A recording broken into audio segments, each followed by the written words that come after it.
Yeah, it works through my phone. Also, I have the browser on the phone, but it's asking me one more thing. It's asking me for a password. I don't have a camera up on my computer. All right, I'll play around with it. It's almost net time. Thanks. Well, I can give you the password. It's 193414. 193414.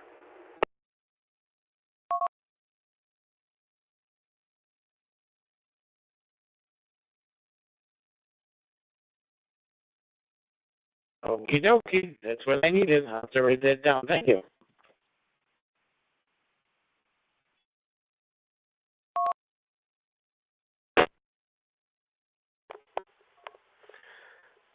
Good evening, everyone. This is WB4VB. My name is Henry, and I'm located in Corbin, Kentucky. I, along with Dick, WB2JPQ, who is located in Eden, New York, will be your net controls for this evening's East Coast Reflector TechNet. This is net number 371. 371. This net meets every Tuesday evening at 8 p.m. East Coast time. There are multiple ways to connect to the East Coast Reflector TechNet. All connection information can be viewed at the East Coast Reflector website, eastcoastreflector.com.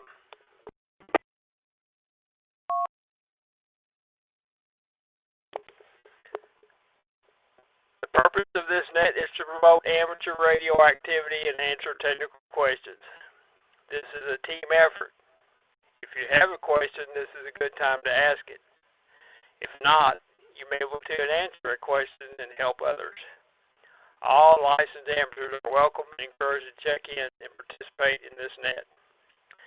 This is a directed net, meaning that stations should only transmit at the direction of the net control.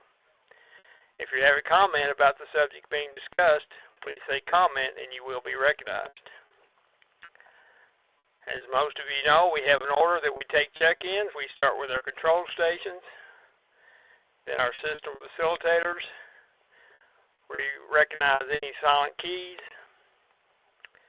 We take check-ins from amateurs who have just recently obtained their amateur license but have never checked in the net before. Then we take check-ins from stations outside of the U.S. and Canada that are known as DX stations.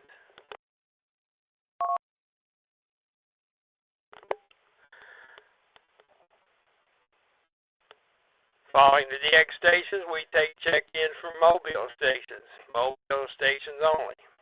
If you're not mobile, please be respectful of those who are. Then we take check-ins from digital stations on the digital modes only. Following the digital modes, we take stations with a question or submitted questions if we have any. If you don't want to ask a question on the air, send your question to myself, WB4IVB, at hotmail.com, or Dick, WB2JPQ, at AOL.com. If you want to remain anonymous, that's fine. We'll respect that, but we would like to get your question answered and share with others.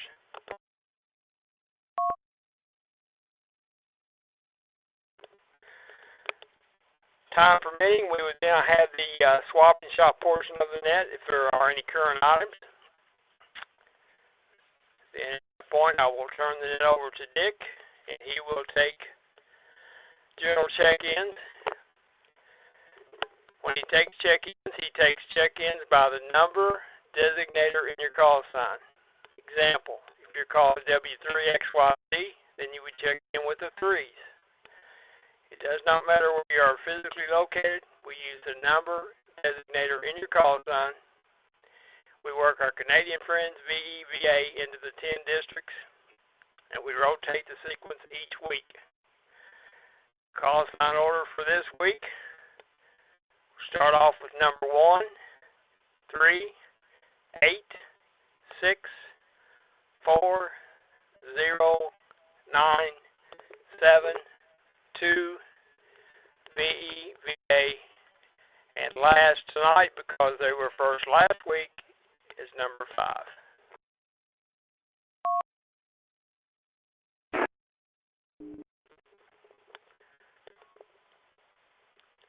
After Dick gets the list started, he will pause and go back and take comments from each station before moving on to the remaining call districts. When checking in, please remember to key your mic, pause at least 2 seconds, and say your call sign twice. This will allow all repeaters and links to come up. Otherwise, we will lose the very first part of your transmission.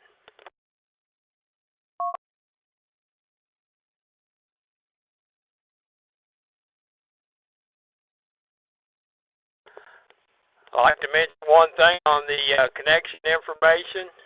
A lot of stations are not aware, but we do have 2 YSF connection now, Yaesu System Fusion. We have 92805, courtesy of Paul, W4END, and we have YSF 44444.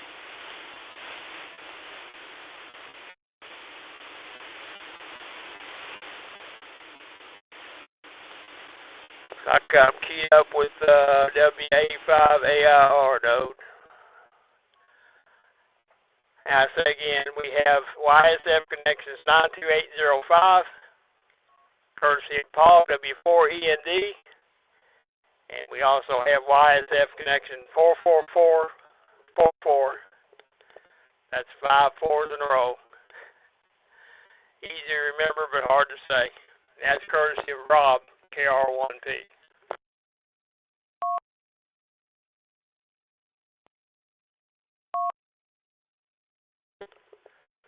All right, we'll go ahead and get started this evening, and we'll see if W3RX is around here in a few minutes to give us an update on the COVID-19 virus, and then he can answer a few questions. All right, we'll go ahead and get started. WB2JPQ. Good evening, Dick.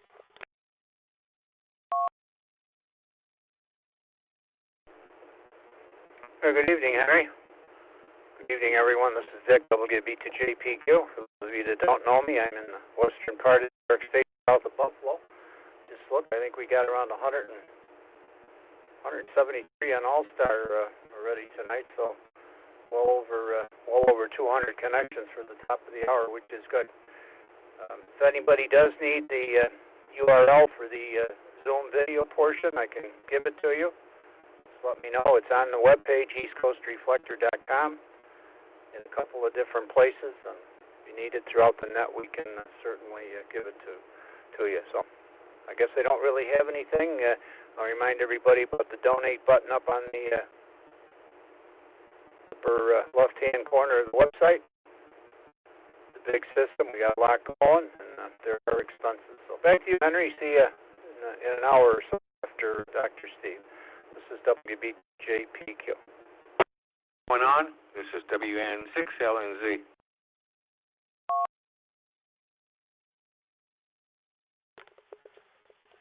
Go ahead, Murray.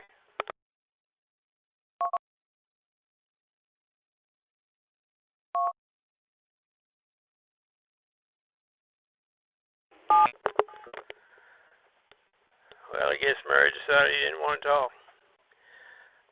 Okay, Dick, very good. And a prime example of that, folks, is the recent addition of the East Coast Reflector Zoom. We can call it the Zoom room. That costs money. So that's just one good example of what you can do to help support the East Coast Reflector. Thanks, Dick. Next up is Emil, WA2UPK. Good evening, Emil.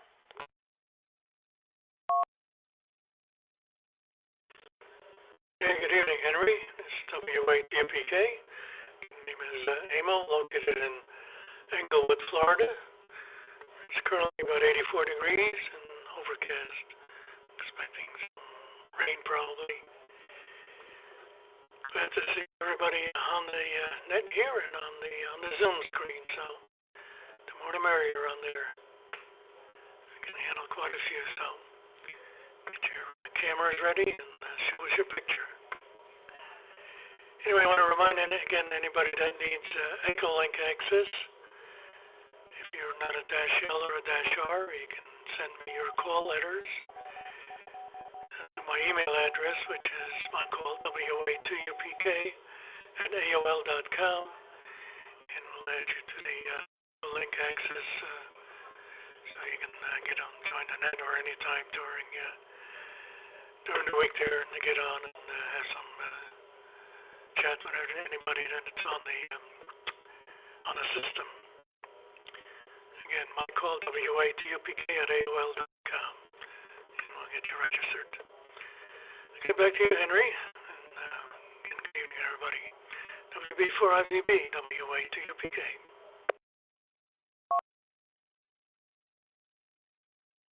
W4TX. This is WB4IVB. Okay, thanks, Emil. Next up is Bob, KB3SNM.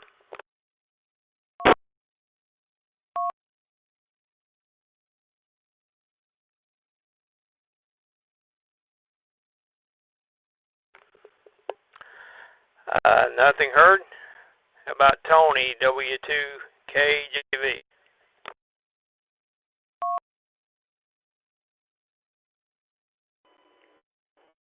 Good evening, Henry, and everyone on net. Name here is Tony. I'm located in Sugar Mill Woods, Florida, western central Florida. Let's see. On the website, the East Coast Reflectors slideshow was updated yesterday. We had 5 extra pictures to put in the slideshow. And there is a link, the bottom left portion of the East Coast Reflector website. You'll see, it's under Ham Radio Resources. You'll see the East Coast ECR YouTube channel, and just that is a Reflector Zoom meeting link. And I am live streaming the video from the Zoom meeting as we speak here. So that's about all I have to report. Back to you, Henry, W2KJV.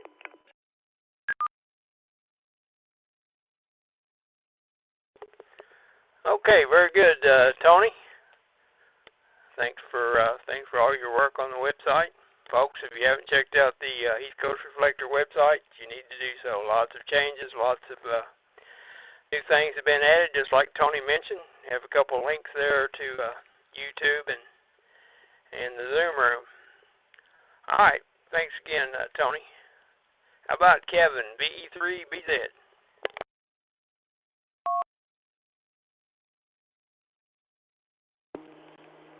Yeah, good evening, Henry, and everyone on net.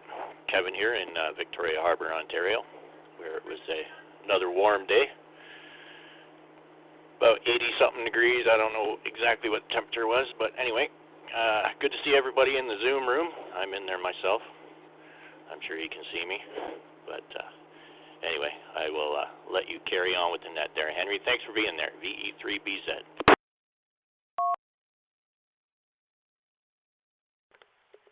Okay, Kevin, thank you for all you do behind the scenes. Folks, there's a lot that goes on behind the scenes, and these fellows help it make it all happen. Now, we're going to go to our facilitators, and first up is Ken, K3KDX. You with us, Ken?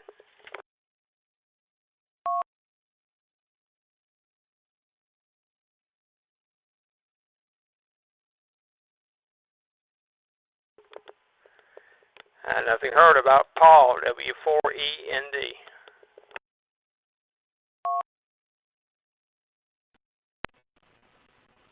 Good evening, Henry, W4END. Yep, just sitting down to the machine. Want to welcome everybody to the East Coast Reflector and the YSF Bridge 92805. And I'm going to be doing some changes here, so if it's up and down over the next couple of days, there's the reason why. W4END, hospital.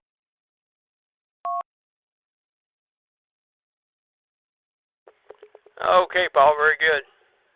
Yeah, I announced yours and Rob's YSF connection there at the top of the net, so we appreciate that. Next up is David, KB4FXC. With David. Yeah, WV4IVB, KB4FXC. Good evening, everybody. Another hot day and end of July. Dog days of summer are getting here. Anyway, I hope everyone's having a great evening, and in here monitoring B4FXC back to net.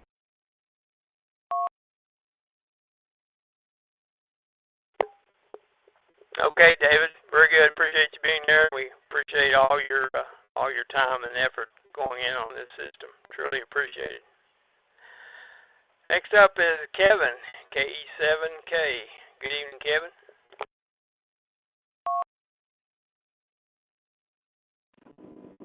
Hey, good evening, Henry, and everybody on the net. I'll keep it short. The welcome letter system seems to be cruising along. We got 47 new users since the net began last week, and 28 of those had emails. So we're at 60%. It's up from 58% the week before. So get your emails on QRZ, and if you're a new user, you'll get a welcome letter within 30 days. And otherwise, you'll be added to MailChimp whenever it does up there. So QRZ doesn't automatically add your email from your FCC record. So even though you put it on your application for your test, that doesn't flow to QRZ. So if you can get an email on there, we'll get you a welcome letter back to net, KE7K.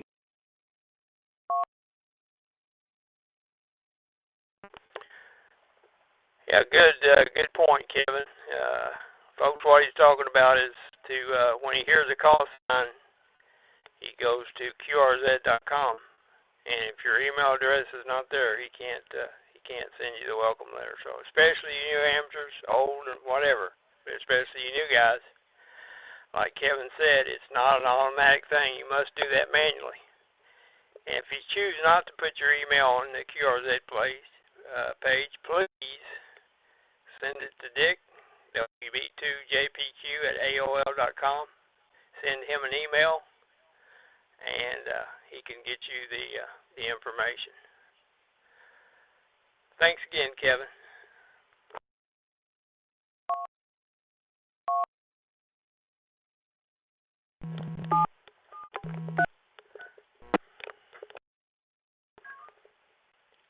And this is WB4IVB with East Coast Reflector TechNet. At this time, we'd like to recognize any silent keys in the East Coast Reflector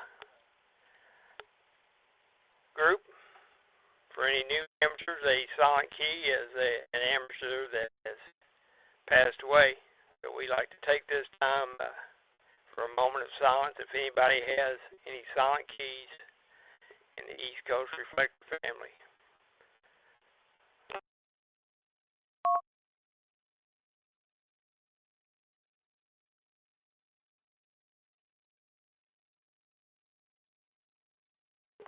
Rescue with 2.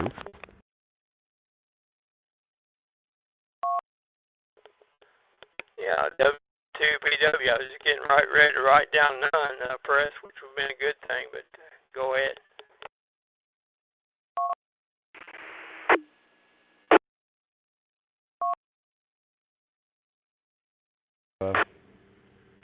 Thank you, Henry. We have 2 from the Long Island Mobile Amateur Radio Club. Bill Capitman, WB2C UK, Charlie Uniform Kilowatt, and also Harry, WB2H, Whiskey Bravo 2 Hotel. Thank you for recognizing them. Back to net, W2PW.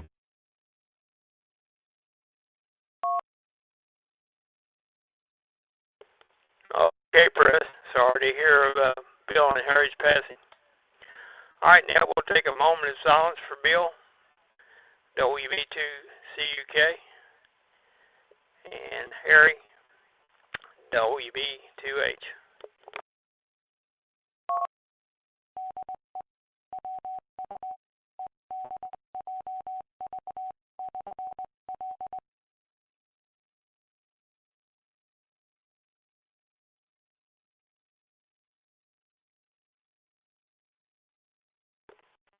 Okay, thanks to all the stations for standing by. And thank you, Press. All right, we'll see if Dr. Steve is with us to give us an update on the COVID-19 virus and answer a few questions this evening. W3RX, WE4IBB. Hello, Henry. W3RX is here.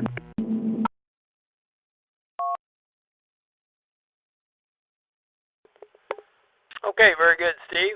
If you want to go ahead and introduce yourself and give us an update, and we'll see if we have any questions for you. Good evening.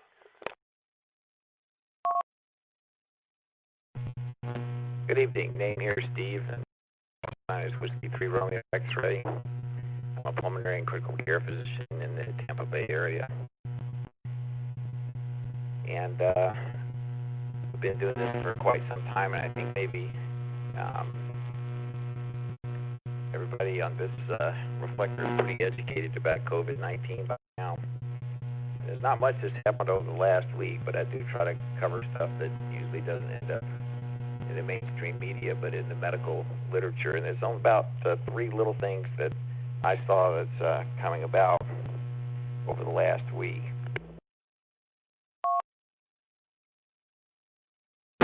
The first is there are a number of new clinical trials that are starting that are related to using different blood thinners to try to keep patients who are just mildly symptomatic from coming to the hospital in the first place. So that's an advancement over what we currently do, which is to, when patients do come in, that we prophylactically give them anticoagulants. So now it could well be started at home.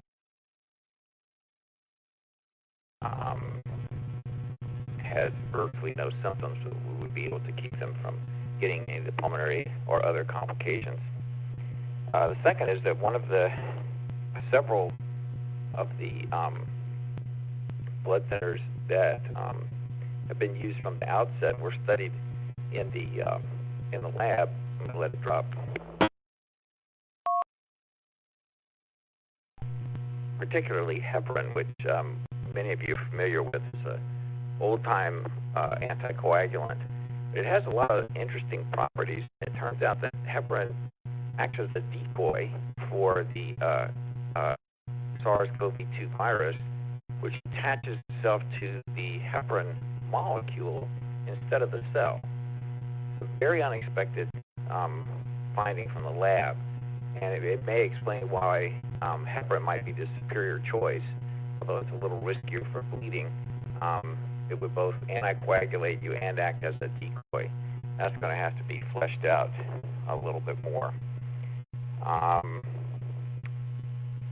And actually, that's all the new things that I thought was worth bringing up. And I've got to take a few questions, Henry. At your discretion, probably need to leave a few minutes before 9 p.m. Eastern Time.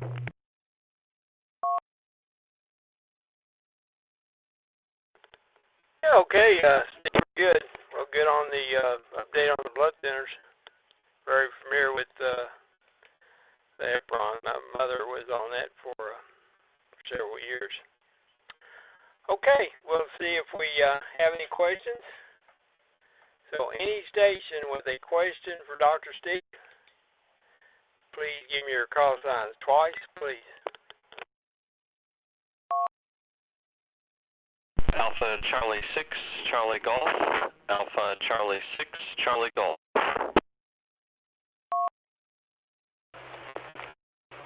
KB2 GSM. KB2 GSM.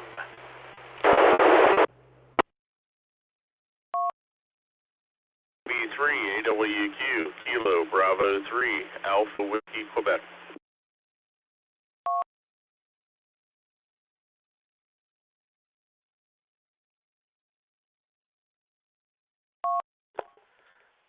Okay. Recognize the following stations from the bottom up: KB3AWQ, 2GSM, and AC6CG.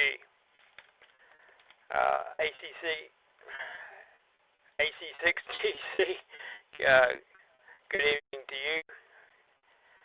And please give us your name and location and go ahead with your question for Dr. Steve.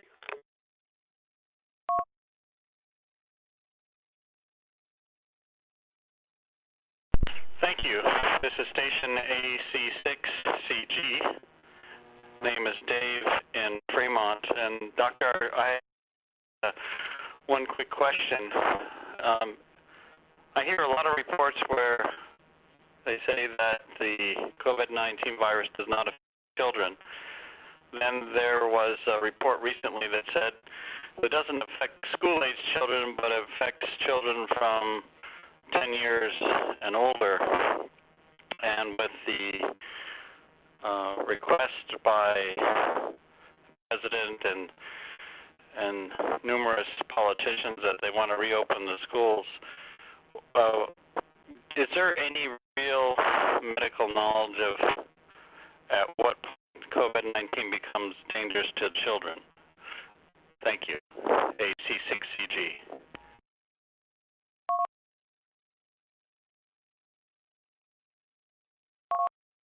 It's a very timely question, and I think that we've now seen that there may be a little bit of propensity for children to be protected, but they still can, not only catch it, but succumb to it and pass away. So I think that there's nothing to support the idea that there's a huge amount of safety associated with a sort of freelancing back-to-school approach. It would have to be done very carefully and not with the idea that, they'll be okay because they're kids, because it's just not the way it works. And I think as the further along we go, the more we understand that a lot of them could be infected and perhaps not show symptoms or not tell parents about it, etc., and then ultimately affect people in the home that are at high risk. So I think the whole concept is flawed.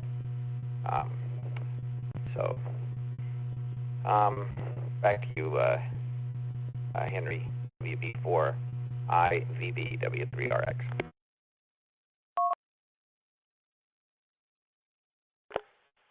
And thank you, Dave, for your question. I can tell you that in Kentucky, we have had reported cases and deaths from infants to way up into teenagers. So that's at least what's been reported here. I know yesterday there was a very young infant that had passed, and it was labeled the cause was the COVID-19. Next, GSM. Good evening to you. Please give us your name, location, and go ahead with your question for Dr. Steve.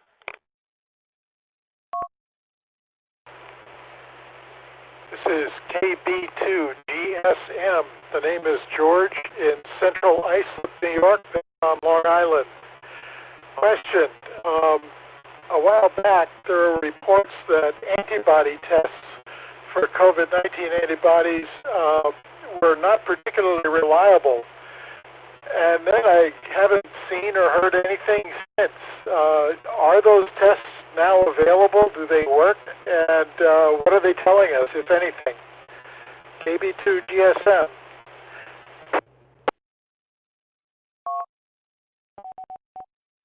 KB2GSM. This is W3RX. So I think you're right that the earlier tests were not very reliable, and but they're better now, and they are, one would predict, lagging a little bit behind in the number of infections because it takes 2 to 3 weeks to develop the IgG antibodies. But they are starting. The prevalence of positive antibodies is starting to perk up considerably.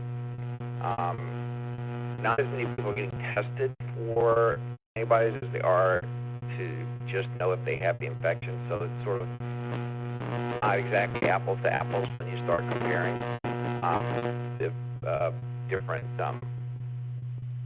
numbers and things. But they seem, as the cases are starting to go up and the prevalence is starting to go up, so is the prevalence of the antibody. Some of the interesting things that we are seeing is the really, really sick people get the really high antibodies, titers, they're called. So a lot of high concentration antibody, and the almost, the essentially asymptomatic person who happens to catch it doesn't even know it, but got a blood test and it's been tested. Those antibodies are kind of low. There's something about the severity of the infection helps to drive the immune system to develop a more potent and capable antibody for fighting off of secondary infections. So that's something to sort of think about. Now back to you, Henry, W3RX.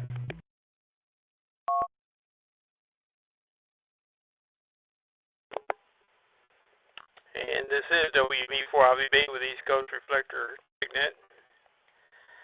Thank you, George, for your question. Next up is KB3AWQ. Please give us your name, location, and your question for Dr. Steve.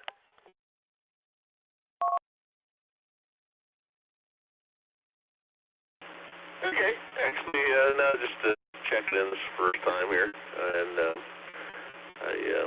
name here is John here in Williamsport, Pennsylvania, and actually just I was thinking it was the check-in part. Sorry about that. So I actually don't have any questions at the moment. KB3WQ, back to net.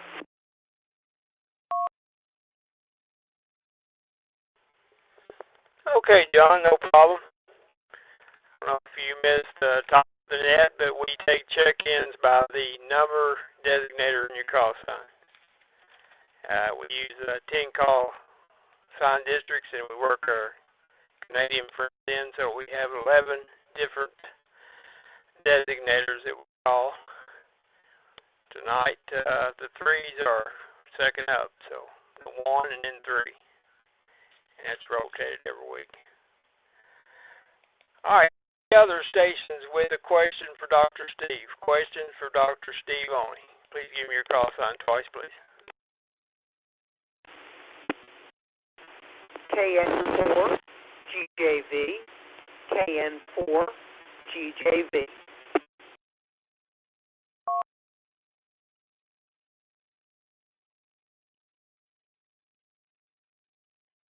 Kilo Echo 5 Hotel Delta Victor, Kilo Echo 5 Hotel Delta Victor, requesting information.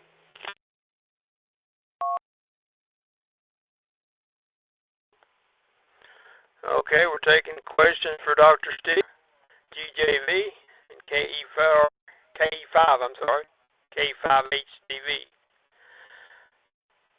KN4 GJV. Good evening, Rick. Go ahead with your question.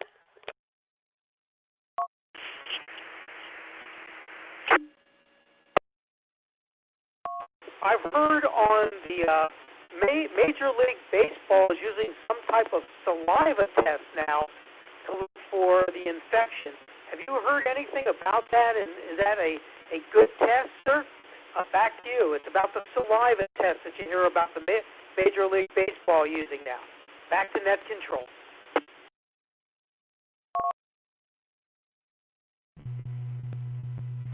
Yes, and we actually have a saliva trial undergoing testing here, and depending on the published studies, okay, there are a couple of different published studies. Saliva is as good, a little bit better, or a little bit worse than sticking the thing up your nose. So it's a probably still not the gold standard.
expand on this greater than I can. Appreciate your response.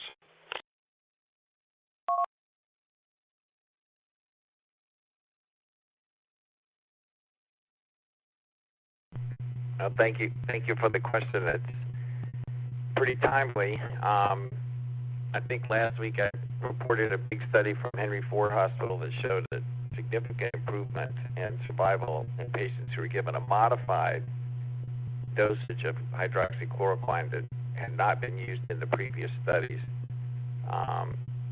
Typically, I think a 5-day course, 400 milligrams the first day and then 200 the successive days. And it reduced mortality substantially.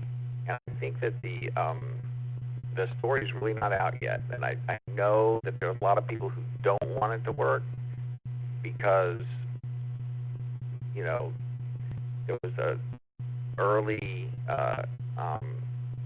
recommendation from various people that they don't like that said they thought it would work. And then there was a study that came out that had to be retracted that said it did not work. So that study was false. The next one showed no particular benefit. It was a VA study, but it was not very well controlled. A little sloppy, to be honest with you. And so, you know, I think they've got a bit of a storied history, shall we say. We still have multiple hydroxychloroquine studies underway in this area with healthcare workers. Given early, it seems to work better. So some of our healthcare workers are taking it regularly before they get sick as a preventative. So I think there's going to be a lot of ins and outs on that. It is a relatively safe drug. As you say, it's been used for malaria for many, many years. Chloroquine, quinine, and hydroxychloroquine all work for malaria. And let me let it drop.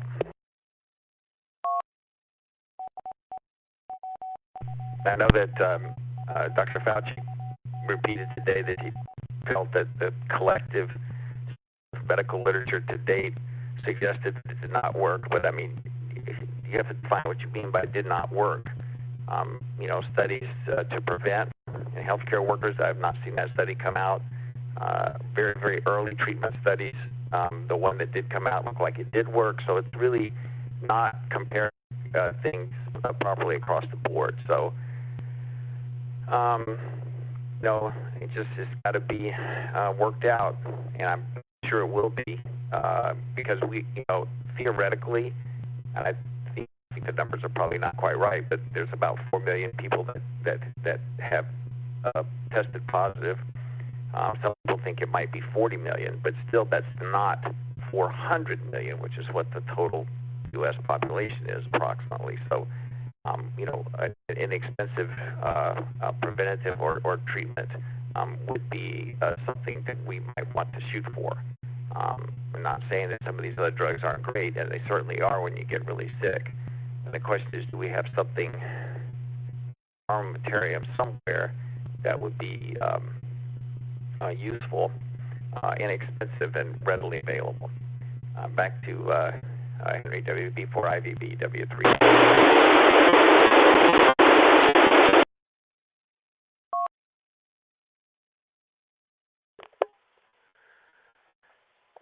Okay, thanks for your question. All right, let's see if we have any more questions for Dr. Steve.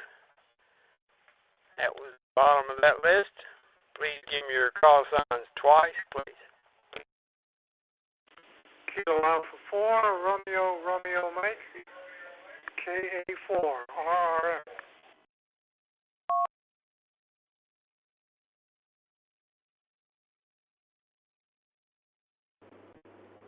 AD2, JPP, Kilo Delta 2, Juliet, Papa.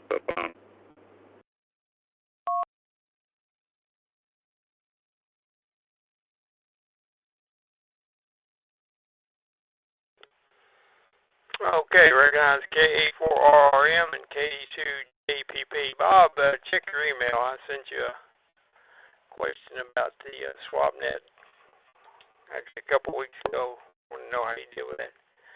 K4RM, good evening, Jim. Go ahead with your question.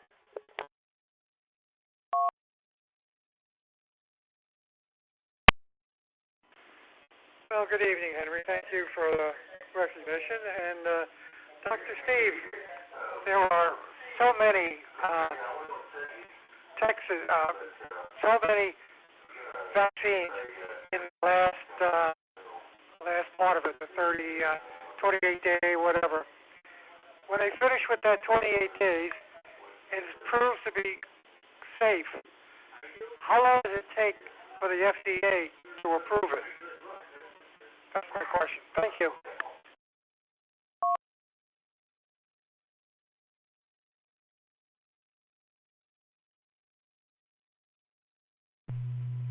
Good question, and it's very relevant. We're involved in a number of those vaccine trials. The one that seems to be running ahead now is the mRNA virus. I'm sorry, the mRNA vaccine from Moderna, which was developed at the National Institutes of Health. And the goal is to enroll 30,000 patients to get a good look at antibody production and protection against COVID. Seems to be about the right power to get a really good answer, of which half of them will receive placebo and half will receive the real vaccine. And if that passes, it would not take. If that shows protection, then it would not be long before the FDA would approve it, especially with the fast track system that we have now. And then, luckily, RNA virus type vaccines are really easy to make as compared to the traditional ones like for polio and some other ones that we have, which are really mass production, large vat type systems. This makes a nucleic acid instead of a protein, which is injected into you, combined with a nanoparticle. So I think the production will be pretty fast. So I believe that end of the year is not unheard of as a time when you might be able.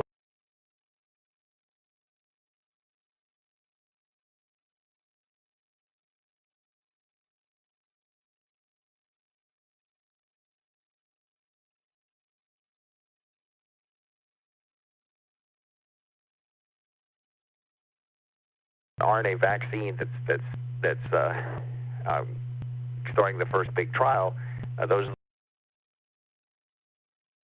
get optimistic, and the first trial was very impressive. The small phase 1/phase 2 type trial was very impressive. Back to you, Henry, W3RX.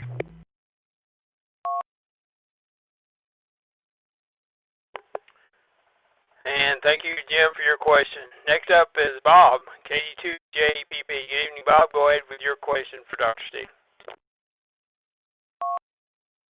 Yeah, good evening, everybody. Good evening, Dr. Steve. We're over here in Weehawken, New Jersey. Being already on blood thinners, namely warfarin, I won't take some of the new ones. I'd rather, be able to monitor my own numbers, if you know what I mean. Does taking blood thinners on a regular basis change any thing? Like, does it decrease the vascular impact of the virus, or does that change anything? And I have a follow-up, a quick question for you after that.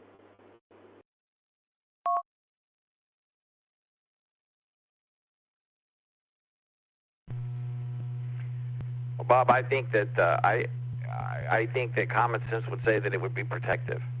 We know that the vascular problems are all associated with these blood clots, either at what they call the microvasculature, that's really tiny vessels, or the medium-sized vessels.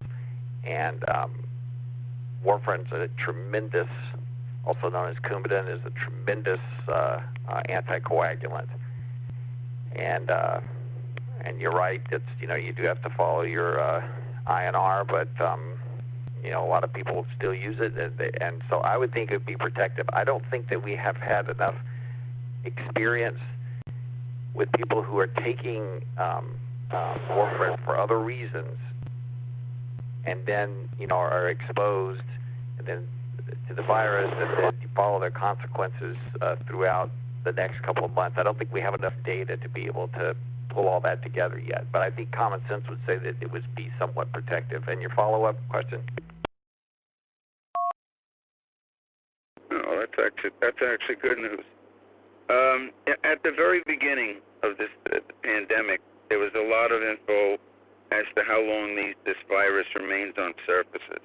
But in the last month or so, officials, they seem to have stepped back on this, and there's a lot less focus on surface contamination. Is that still a big concern, or did it really change?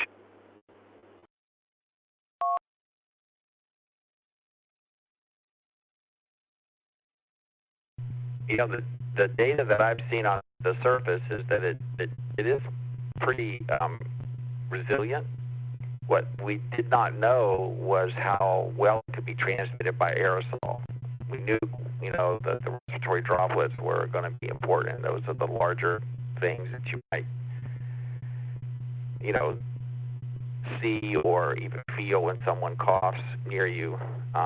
But we didn't know about the aerosol, which would be the really small microparticles which can travel 15, 20 feet away.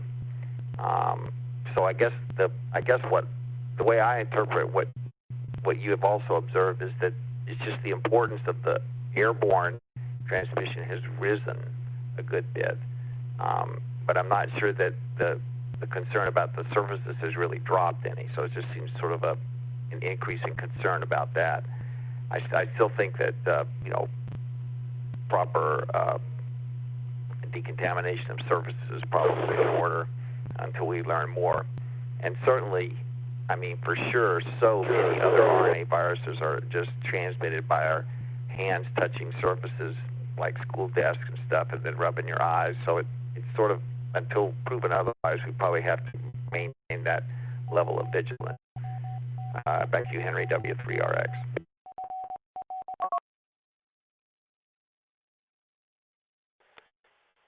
This is WB4IVB with East Coast Reflector Technique.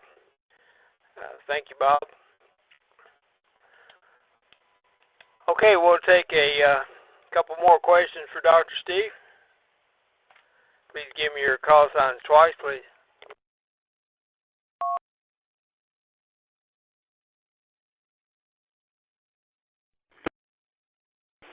Kilo November 4, Golf Juliet Victor. Just one more follow-up question. Kilo November 4, Golf Juliet Victor.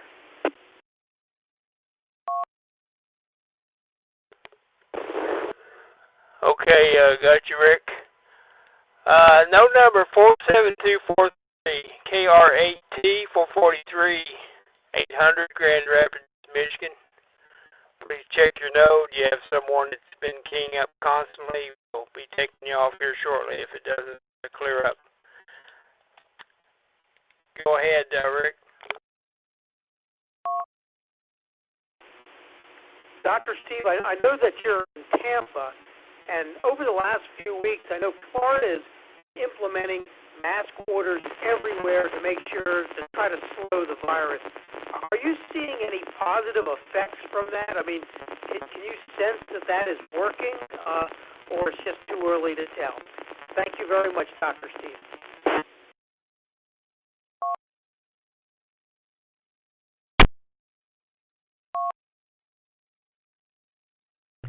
Rick, that's an excellent question, and the answer is yes. I looked at the data from Hillsborough County and Pinellas County yesterday, and every index is down. So number of admissions, number of deaths,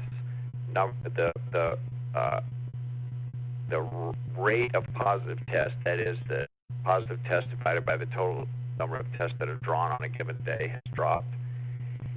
And so I would say that is correct. And it always lags a couple of weeks, and it always seems lately. We've been talking about this for several months now on the net. It just seems to be just 2 to 3 weeks behind a change we see either a positive effect or a negative effect. And we definitely are seeing it here in these two main counties in the Tampa Bay area. So I would suggest to you that it's, there's no other thing that I could see that we could base that off of. So I'm going with it probably is the, enhanced vigilance in both mask wearing and social distancing. Okay, back to you, Henry.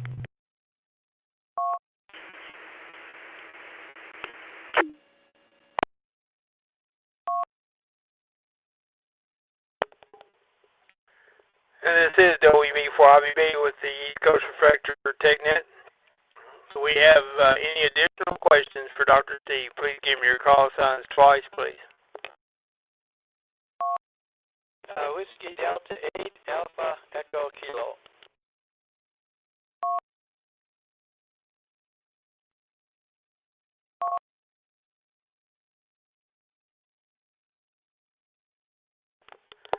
WD8AEK, please give us your name, location, and go ahead with your question. The name is Frank. I'm in Old Brooklyn, Ohio. And to be honest, I just turned on my rig and I was scanning the frequencies, trying to find someone to talk to. And I just heard the tail end of your conversation.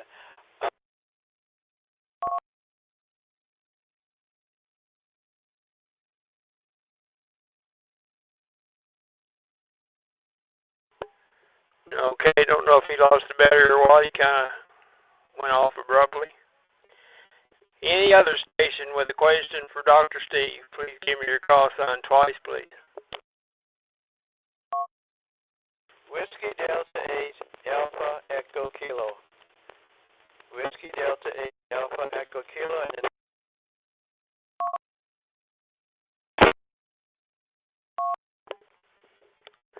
yeah, Frank, I don't know if you're losing the battery or what, but get your call sign out and you talk about 3 or 4 words and you drop completely out. You don't get noisy, you just go away. well, I'm better now. Nope. Sounds like you're out of the pass band of the repeater, to be honest with you. Oh, wait a minute. You know what? I might have been on the wrong frequency. Do you copy now? Yeah, it's a tremendous help. You should be on 146.280, I would assume, since it's a 146.88 repeater. Go ahead. Yeah, I'm sorry. I've only been in 2 meters now for 2 months, and I just heard you guys talking, and I don't know. Maybe you can tell me what is this, a net or a club or what? A WD8AEK. Yeah, hey Frank, we're here every Tuesday evening. This is the East Coast Reflector that someone has that. You're on WR8 ABC repeater in Lakewood, Ohio. It's tied into the East Coast Reflector. We have a net every Tuesday evening at 8 p.m. East Coast time. We have not got to general check-ins yet. So you would check in with the H. Right now we're taking questions and questions only for the doctor. Okay, thank you. I'll stand by and maybe I'll learn something because I don't know what this is about. Thank you for taking my call, and I would just stand by here. Again, the name is Frank, Old Brooklyn, Ohio, and WD8AEK, back to net control. Okay, Frank. Very good. Check out EastCoastReflector.com. EastCoastReflector.com is the website of the East Coast Reflector. We have upwards of 200 repeaters connected right now in nodes. So, a lot of activity. Okay, last call. Any other stations with a question for Dr. Steve? Please give me your call signs twice, please.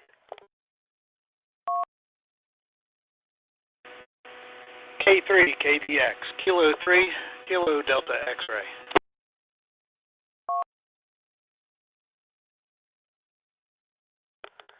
Well, I had you down as AWOL under the facilitator call up. Just kidding, Ken. Go ahead.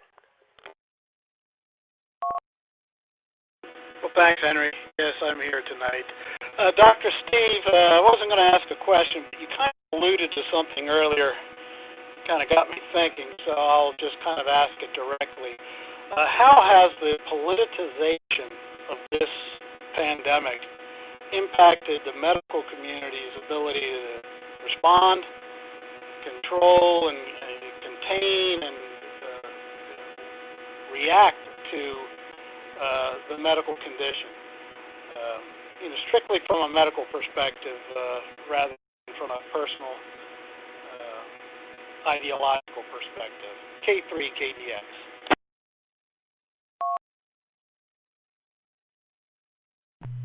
K3KDX, W3RX.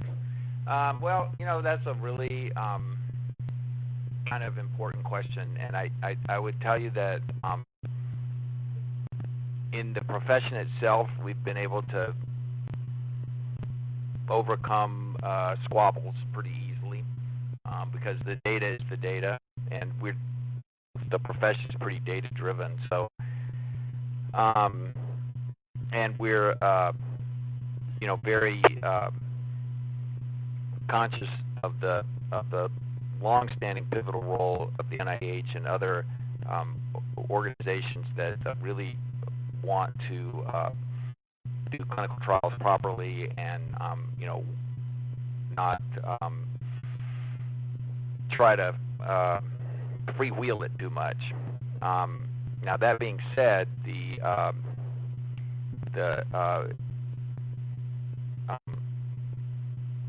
lack of some equipment can't be overcome very easily. Ventilators, for example. Fortuitously, we're not needing as many ventilators as we used to because we're learning so much about how to manage oxygen status and use of anticoagulants to keep the emboli from occurring and multiple other things. So it's sort of interesting. We had a run on needing ventilators. Now we got them, and now we probably don't need them much, but they'll be around for a long time. The other aspect, though, is sort of what I would call the public health aspect. So the medical profession is part of the public health system, but it's only a small part. And that other layer involves, trying to set some common sense rules and regulations on the way we should behave in a life-threatening situation. Good evening. The time is 9 p.m. And I would say that it is a little frustrating sometimes when it's clear that something should be done and it's not implemented. And so that level of frustration does play on your head a little bit, your psyche a little bit, shall we say, as you're, working on, someone who might have not had it had there been some more preventative measures. And I want to, if it's okay, I'm going to just let it unkey and just, I've given some non-specific statistics a few minutes ago in response to a person's question about has the enhanced wearing of masks and other things that have happened in the Tampa area had any effect. And I want to actually just to be clear about what the trend is. I want to give those numbers.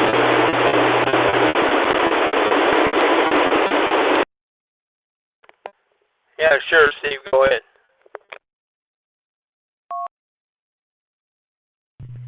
So the number of cases over a 7-day rolling average has dropped 19%. The number of cases on a 14-day rolling average has dropped 25%. The amount of testing has gone up, 29,000 extra tests over a rolling average of 14 days. And yet the number of tests that are positive has gone down by 13.2% from a high of around 16 down to around 13. The percent change in the hospital census over a 7-day rolling average is 27% down. Occupancy is down. Hospital occupancy for COVID is down 61%. Percent ICU occupancy over a 7-day rolling average is 81% down. And the percent change in hospital admissions overall over a 7-day rolling average has gone down 42%. So I don't think those are trivial numbers by any means. I just want to put a few numbers with my response to the previous question. And I thank you for your other question, which is a little philosophical, but I hope I was able to cover that appropriately. WB4, IVB, W3RX. Okay, Steve, very good. Well, that's promising, but have a lot of people here that just refuse to abide by it. But for the most part, they do. But the businesses, bottom line is the business, if it's a big business, they're just not going to approach the people, because it's people. A lot of the stuff I'm talking about is big supply houses where contractors come in, and they know that if they upset those people, they'll lose their business. That's a shame, but that's the bottom line. All right, it's the top of the hour, Steve. We don't want to take advantage of your time, and we really appreciate you coming on the net. And if any station has a question for Dr. Steve, but they don't want to ask it on the air, please send it in to me or Dick, and we will see that Dr. Steve gets it, or we will ask it for you on the net. Steve, really appreciate it.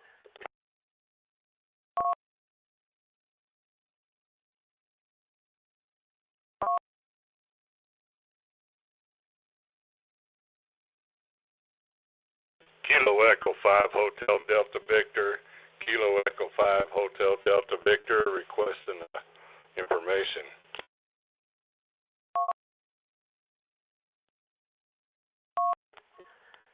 Yeah, Steve, you got time for one last question?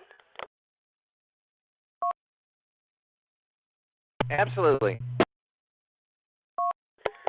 Okay, KE5HDV, you did not give me your name previously. Please give me your name. I got your location, but give me your name and go ahead with your question, please. Yes, I apologize for that. I realized that after the fact. My name is Jeff out of Hobbs, New Mexico. Forgive me for extending the time here. It's a follow-up question here. Don't mean to put you on the spot, Doc. Sounds like you're a clear-thinking individual, however. This may even be an unfair question. Do you believe that this is a virus that has been manipulated in any way?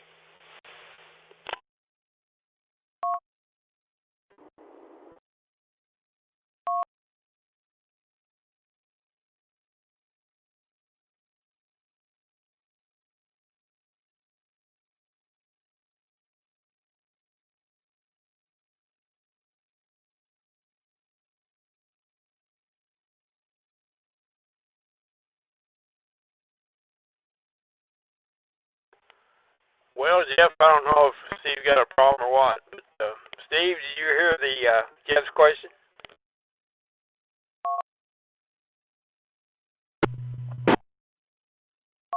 Yeah, I pushed the wrong button on my microphone.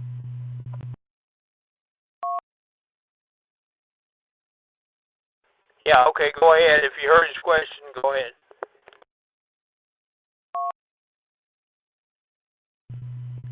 Yeah, I'm sorry. I pushed the wrong button on my mic. I thought I was transmitting, but I wasn't. It is a question that has come up from time to time, and it came up early. And I think the most disappointing thing, to be honest with you, is just the lack of transparency.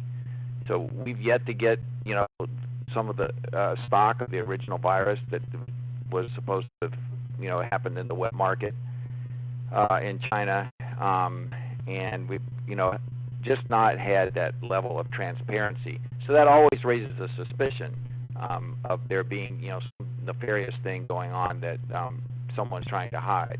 It could be as simple as, the country of origin is embarrassed that they were the starter of this, and they just tried to not be very communicative, or it could be something else. I'm sort of, as I continue to look at the DNA sequence, I'm kind of not thinking it was engineered, but I would never say never. I just don't like the lack of transparency and us being able to investigate it independently and early perhaps as it could be done because of China having that sort of closed door policy. So we may never know, but more than likely not. Back to you, Henry, W3RX.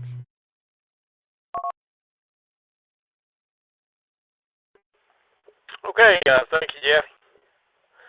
Okay, Dr. Steve, we thank you for being here this evening, and we don't want to take advantage of your time. Appreciate you coming every week. So, I remind stations, like I said earlier, if you have a question for Dr. Steve and you don't want to ask it, send it in to Dick or myself, and we'll see that Dr. Steve gets it. Thank you, Dr. Steve. Appreciate it. All right, Henry, 7-3, and thank you and Dick and everybody else who keeps up the East Coast Reflector. It's a wonderful system. W3RX, clear. 3.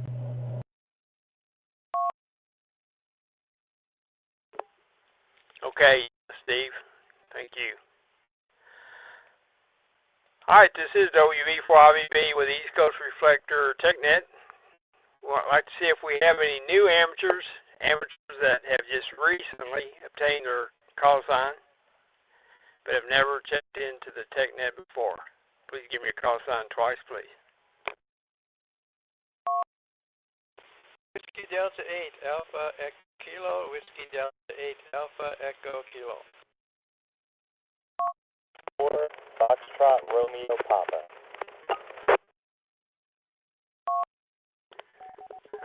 Foxtrot, Romeo, Papa. Key your mic, pause 2 seconds, and give me a call sign again.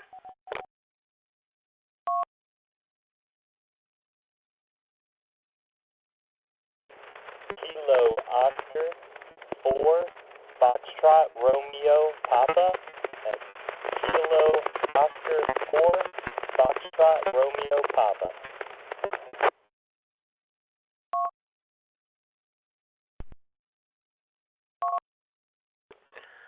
Okay, once again, this is, we're looking for new amateurs. Amateurs who have just recently got an amateur call sign and never checked in the TechNet before. Please give me your call sign twice, please. I do recognize KO4FRP.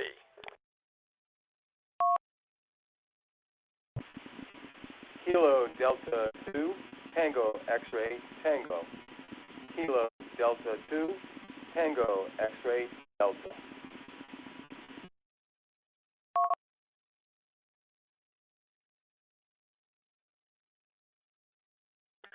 Okay, recognize KD2TXD.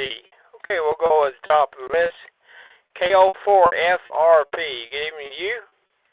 Please give your name, location, and how long have you been licensed? Alright, this is Kilo Oscar 4, Foxtrot, Romeo, Papa. The name is Kurt from Orlando, Florida.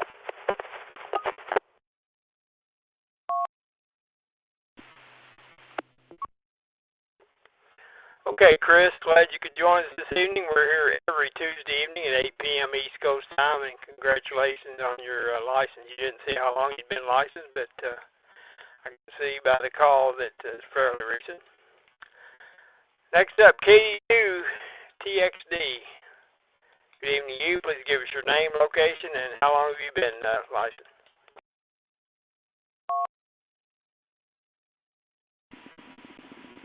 Yes, it's KD2 Tango X-Ray Tango.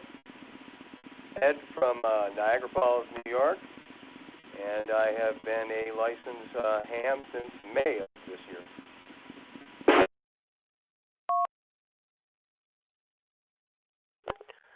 Okay, Ed. Sorry about butchering your call sign there. KD2TXD. All right, very good. Well, welcome to the fraternity and ham radio, and be sure to be a regular on the net here every Tuesday evening at 8 p.m. and join us during the week. Hopefully I didn't look to see how you're coming in, Ed, but Sure, you're on the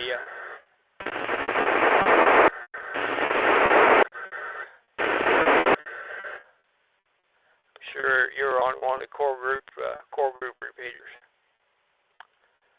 All right. Any other new amateurs? New amateurs only. Amateurs that have just recently obtained their license but have never checked into the TechNet before. Please give me your call signs twice, please.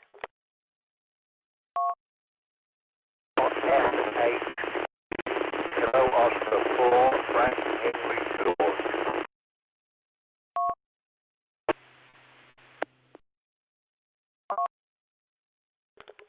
Okay, recognize Kilo Oscar 4 FHG. You're pretty noisy, but I pulled you out. Please give us your name, call sign, your name, location, and how long you've been licensed, sir. Hey, Brian or Fuzzy. Been licensed this time about 3 weeks. Originally licensed 1937 with a G3. And my last license was KB9LA, Kilo Baker 9 Lima Alpha. Let it go 10 or 12 years ago. And we're located in Spring City.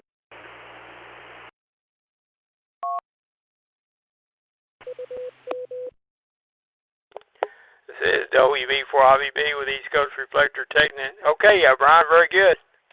My goodness, you had a good string there. If you kept it going, Brian, kept your license.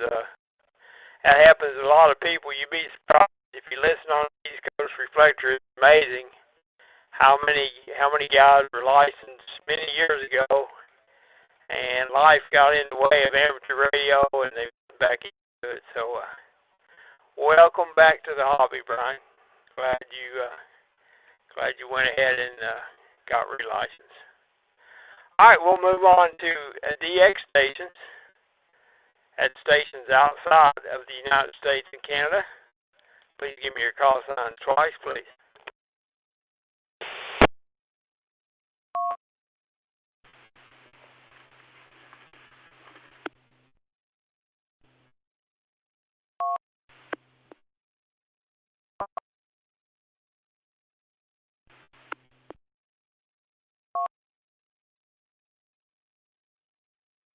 Yes, Extra Kilo 2 Delta Yankee, BK2D1.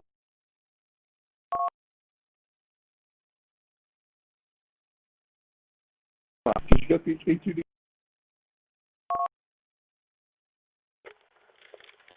Yeah, I got you. Good morning to you, Robert. I've got you down. BK2DY. Very good morning to you, Robert. Go ahead.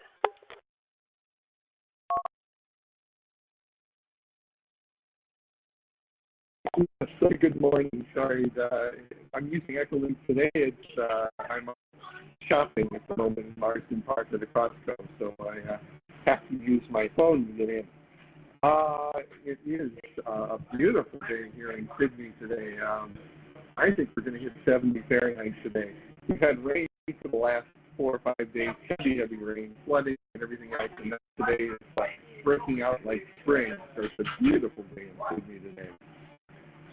Other than that, waiting for the results of the COVID test. We have one state, Victoria, that is having problems. The other states are fine, but Victoria is having 300 or 400 cases a day, and should release their data within the next few minutes. So it's interesting to hear.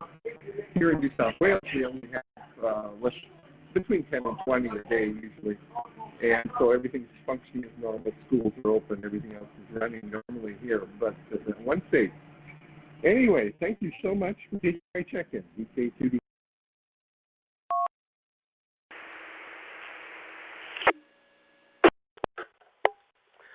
Okay, Robert. Thank you, and have a good Wednesday there.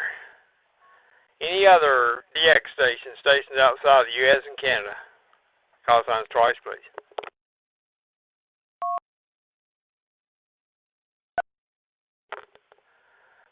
Any stations would like to disconnect, please do so now.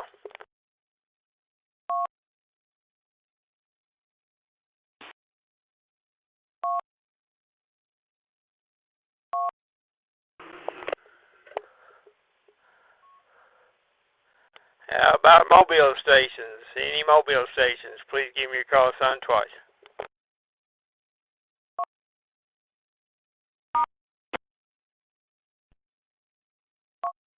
KB3 HRA, KB3 HRA.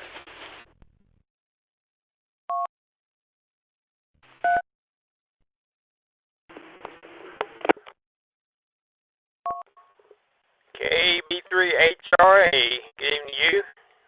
Give us your name, location, go ahead.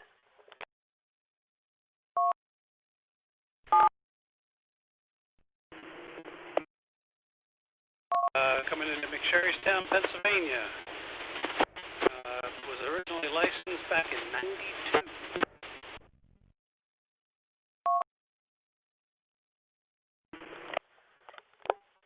Okay, we got to start keying up a lot there. And we'll take a look at that. Yeah, I missed your name. Give me your name again, please. Mitch, Mike, Indian, Tango, Charlie, Hotel.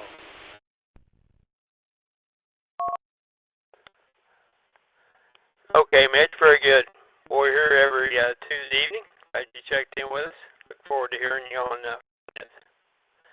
and anytime during the week if you're on a quarter repeater or no. Any other mobile stations? Mobile stations only, please.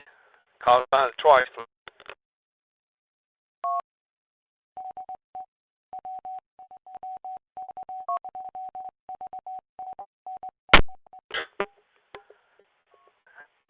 You heard.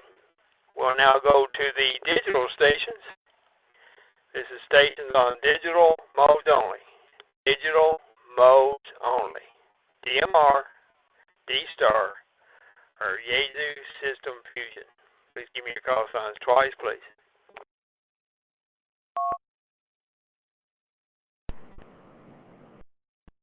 Kilo 7 Whiskey Bravo Yankee K7 WBY on Wires X.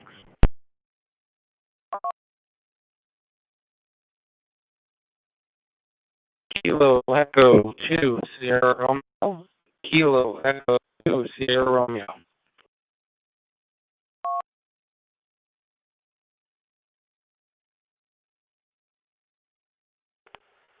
Okay, recognize KE2SR and K7WEY. K7WEY, good evening. Wires X sounds good. Go ahead.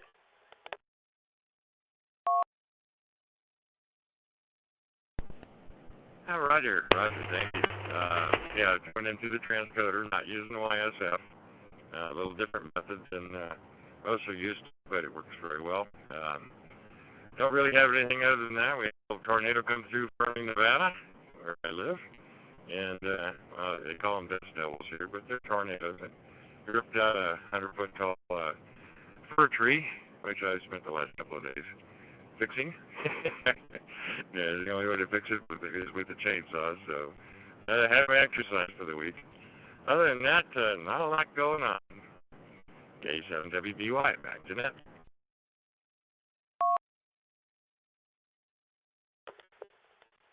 And this is WB4IVB with East Coast Reflector TechNet. Okay, sounds real good.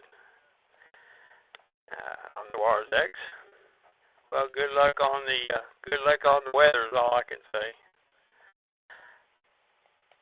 Next up is Ken, KE2SR. Good evening, Ken. Were you able to get into the Zoom room?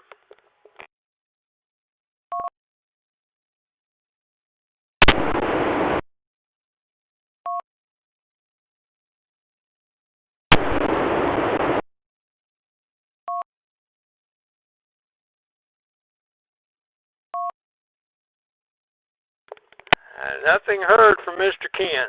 Nothing heard from Mr. Ken. Any other stations on digital modes only? DMR, D-Star, Yaesu System Fusion. Please give me your call signs twice, please.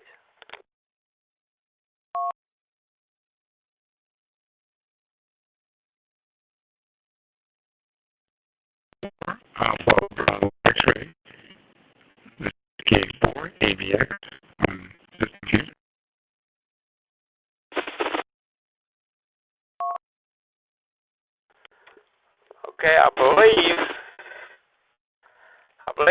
K4ABX, but your sounds like you had a lot of packet loss. Try it again.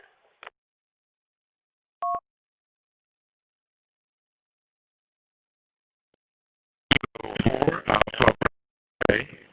The name is Mike in Miami. Kilo 4 Bravo X-ray.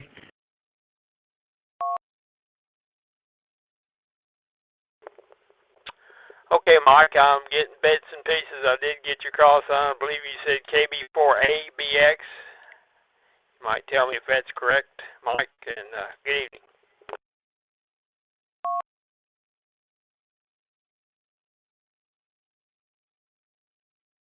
Just a correction. That is Kilo 4 Alpha Bravo. I'm in Miami. First time checking into the TechNet tonight. Got licensed back in May, and first time checking into the net, and really enjoying that. Very informative, and it's good to have stuff like this to listen to. Very informative.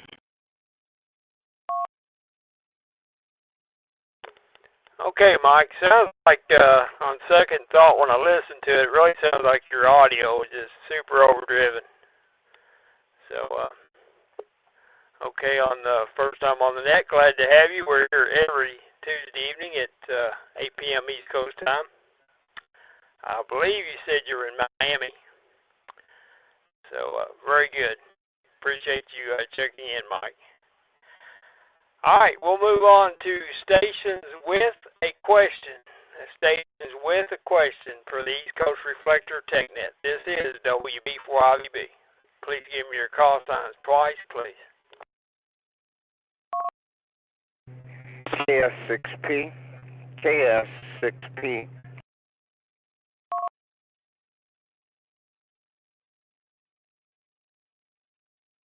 W7MIX, that's Whiskey 7, Mike India X-ray.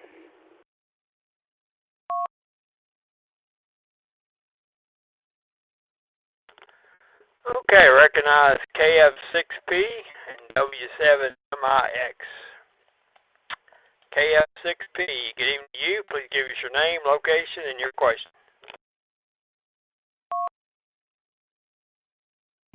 Good evening to the net. My name is Kim, Kilo India Mike, and I'm in Rancho Cordova, California, which is just outside of downtown Sacramento. And my question is that I have two of the same brand. They're not the same model, but they're the same brand. Switching 30 amp switching power supplies, and what I'd like to do is hook them up so that I can have the full potential of possibly 60 amps. And something tells me it's just not as simple a thing as to hook them up in parallel and that way, and that would be sufficient. Something itches me in the back that tells me that there's got to be a little bit more to it, and I'm not quite sure what that is. So that's my question for the TechNet. KS6P.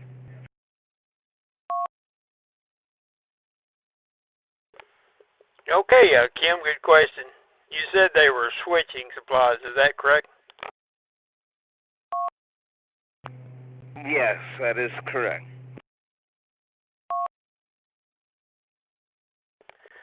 Okay, I personally have never done it with the switcher. I've done it with linear type supplies. The only thing I would advise, if it is like an Astron's have an adjustable voltage. You would definitely want to set them identical in voltage. But anybody got any insight on paralleling two switching supplies, two 30 amp supplies to get 60 amps? Any problems with that as long as he matches the voltage?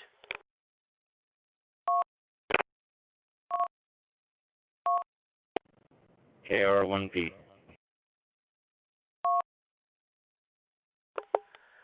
KR1P, good evening. Rob, go ahead.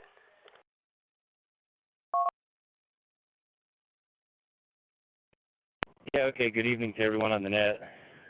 Yeah, you don't want to hook those together. And basically the short answer is each power supply has its own feedback in order to regulate properly. And the chances of you getting both of them set for the exact same voltage is very small. So what ends up happening is they'll fight each other. And best case scenario is one of the power supplies end up carrying the full load. The worst case scenario is if they're boost buck type setup, they will actually fight each other and you'll end up with a fire or smoke. So you definitely don't want to do that. Now, having said that, there are ways to utilize power supplies in parallel, but it consists of more than just hooking them together. So that's my comment. KR1P.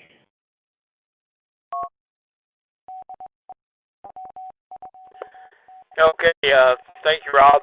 Yeah, I suspect you're talking about some type of diode arrangement, possibly. I'd never had any experience with the switchers in parallel. So, very good point. Kim, it's coming from a good source, so I would say don't try if they're switchers. Okay, well, thank you very much. I knew it wasn't that simple, and so thank you for that information, and I appreciate it very much. Okay, well then, with that, back to net control, and thank you again, KS6. Okay, Kim, well, thanks for your question. I don't know what brand they are. It doesn't really matter. But, you might want to contact the manufacturer. I know Duracom, Astron, there's dozens of switchers. And, you may want to contact the manufacturer and ask them about how they would recommend that you do that. Of course, they'll want to sell you a 60 amp supply, but hopefully you'll get a hold of a ham that works there and he'll help you out. Thanks, Kim, and thanks to Rob. Next up is W7MIX. Good evening to you. Please give me your name, location, and your question. Hello, everybody on the net. My name is Christy. I'm in Las Vegas, Nevada. Kind of a new ham as of this year. I'm trying to put into practical use things that I've learned through the book. I'm currently building my first station. At this point, I need to do grounding and bonding. This is about how long do the ground nut rods need to be? I found a kit online that's 4 foot long. Second question is when you connect the ground rods together, how deep does that wire need to be buried? I do have a dog in the backyard, or has access to the backyard, I should say. Third question is, it says in the books to connect all of the ground rods into the resident AC service ground rod. I know practice locally, some local guys who don't do that. I'm guessing maybe it's because we're in the desert and we have thunderstorms here really maybe once a year. So how important is it to do? W7MIX.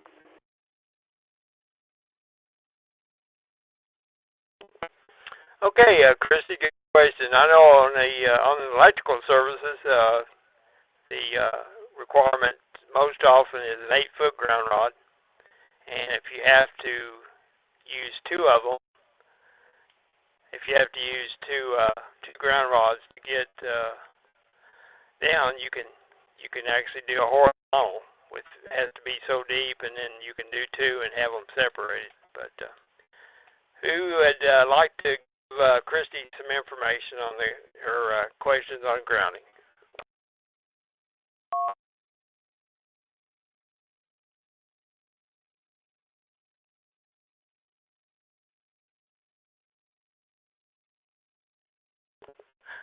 Well, Christy, don't sound like we got a lot of takers, but I think you're on the right path.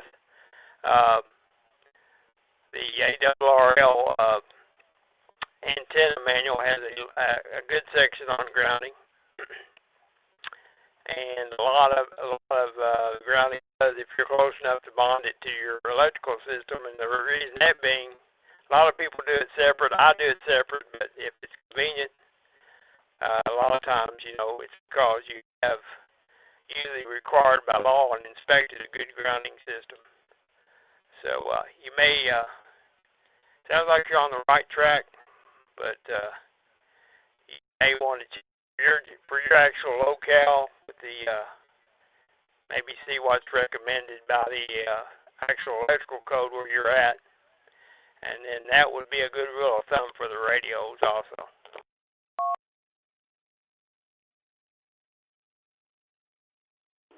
Okay, not too many takers on that one, but I appreciate it, I guess. So why 8-foot ground rods? Why would they sell 4-foot rods if 8 is like the required? And does it depend on the kind of antenna to depend on like maybe how long the ground rod has to be?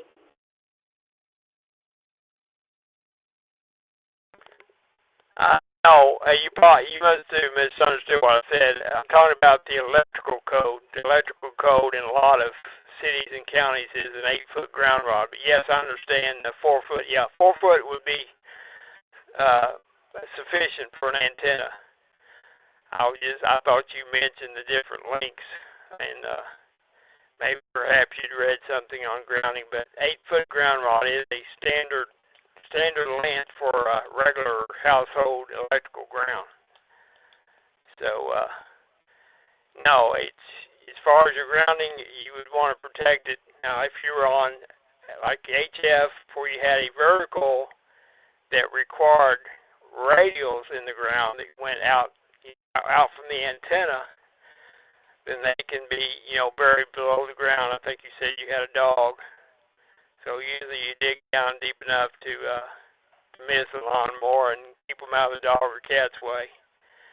But, and usually, like just for example, that type of antenna, you could put that 4-foot ground rod right at the base where you mount.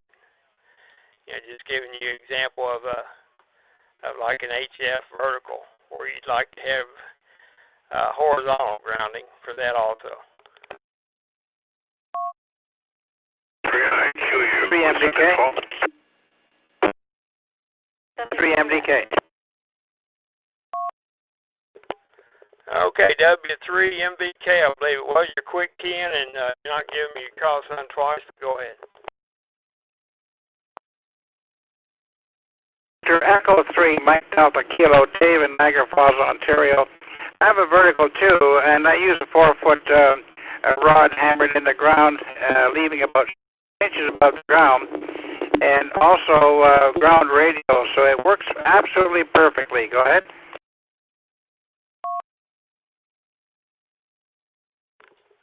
Okay, Dave. Yeah, that's what I was just mentioning. I don't know if Christine, if you actually mentioned if it was a HF or not. I should be able to ask you that. But I think I heard Reg too. 3IQ, go ahead. Very good news there, Henry, and everybody else out there today. And there's one thing that comes to mind with respect to whether you have a 4-foot or an 8-foot ground rod, and that is called ground moisture. You got a real hot summer like we are having right now.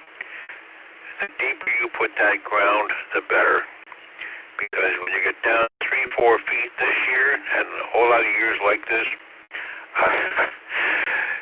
the first 3 or 4 feet are bone dry, and so that moisture is very, very important to the effectiveness of a grounding system. So our gal there may want to keep that in mind as well. Back to you there, Henry. V3IQ.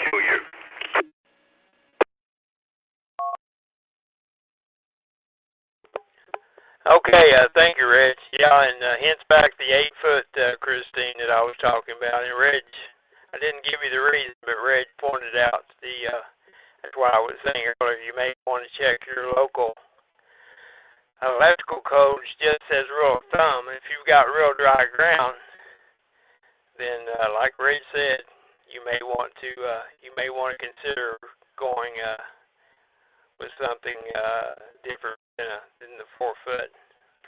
That's just a recommendation. Not saying it won't be protected somewhat, but it's like Ray said, if the more moist the earth, the better ground it's going to have. N-A-R-K-E.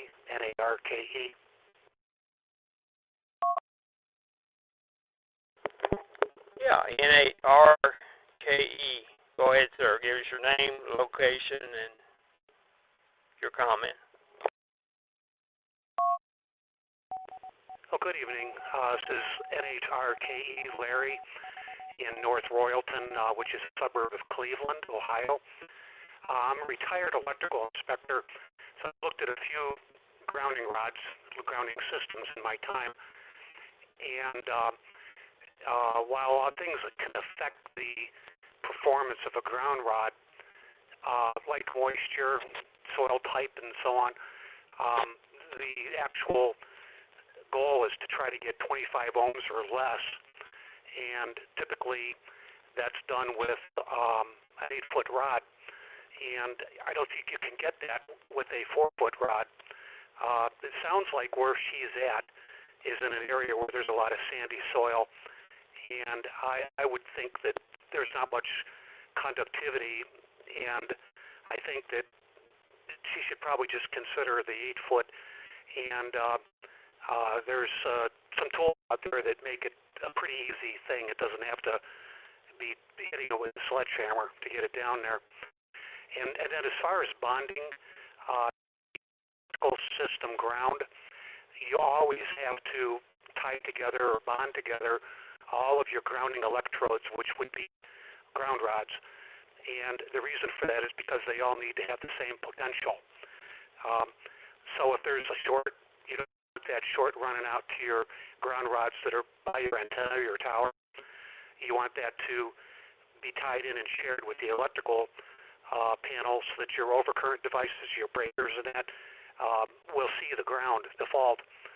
So that's pretty much what I suggest. Definitely tie it into the electrical grounding system and go with the 8-foot rods, and I think you'd be pretty safe. N8RKE back to net control.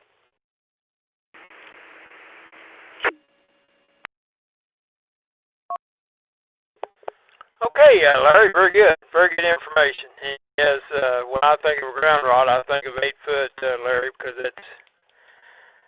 that's always been the standard here. So, Christy, if you've got real sandy soil, I would recommend, like I say, go to your electrical county inspector or whatever, and I would pretty much follow suit of whatever they recommend for the grounding of the electrical systems in your city, county, whatever. TKO, KEA, TKO.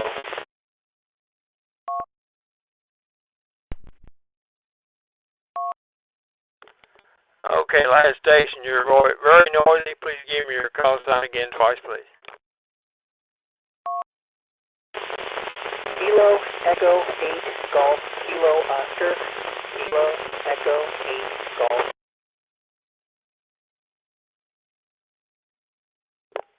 Okay, we'll give it a try. K8GKO. You're very, very noisy. You're dropping in and out, but go ahead and give it a shot. Okay, sorry about that. And I'm also up south of Medina, south of Cleveland. With Christy.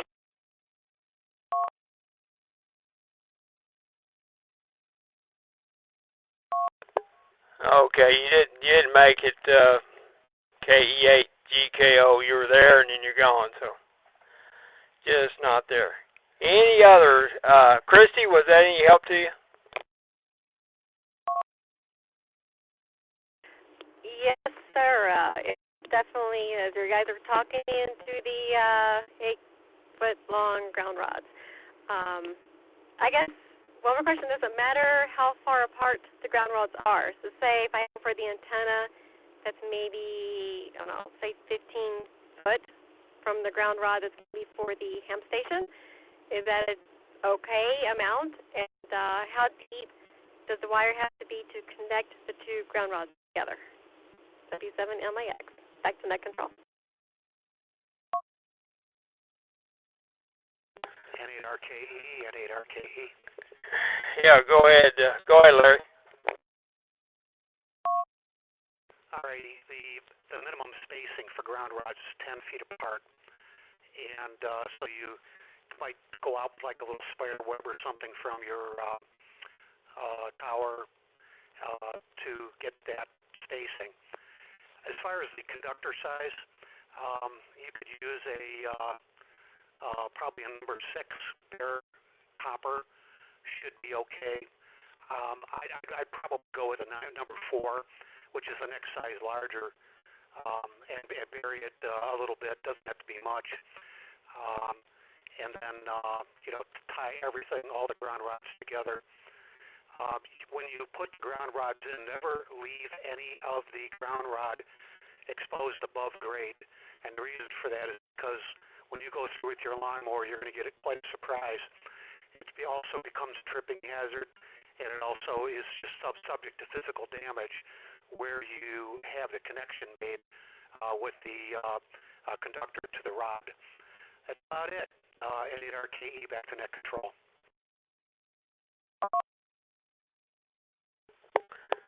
Okay, thank you very much, Larry.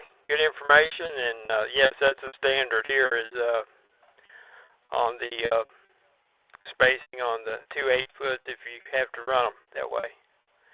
All right, very good, and thank you, Christy, for your question. Good luck. Like I say, Larry's giving you some good information, and like he said, it's basically electrical code.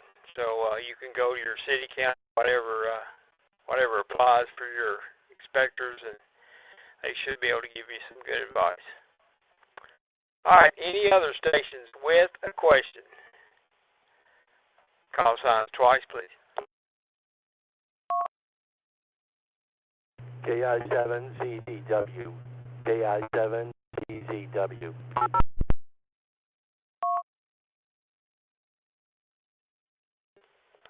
Okay, KI7, was it, could you give me the last 3 phonetically? That'd be Kilo India 7 Zulu Whiskey.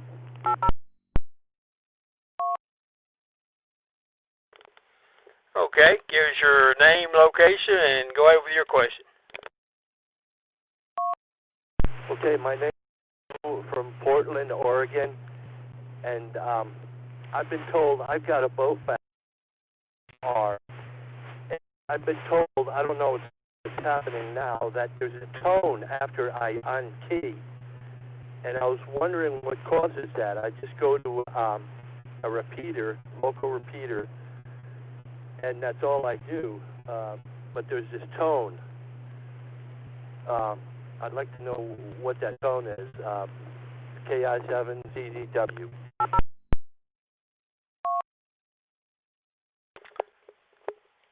I missed your name, sorry. It sounds like a DTMF. So go through the menu. I didn't catch the Bofang. You dropped out a couple times. You dropped out at your name, and you dropped out when you told me what model it was. But it sounds like the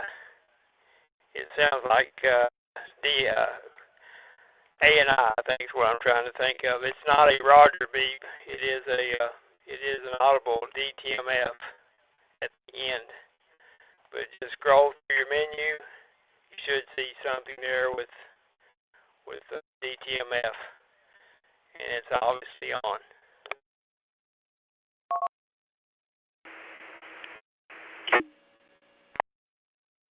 My name is Joe from Portland, Oregon, and thank you very much. I'm going to try that, go through the menu and look through that. Thank you.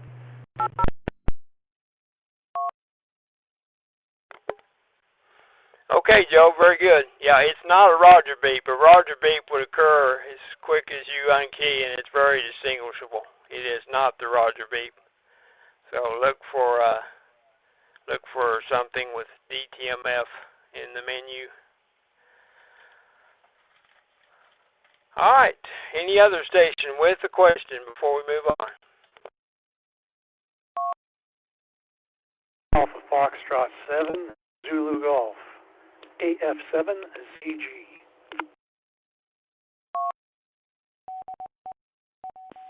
And 7WZI.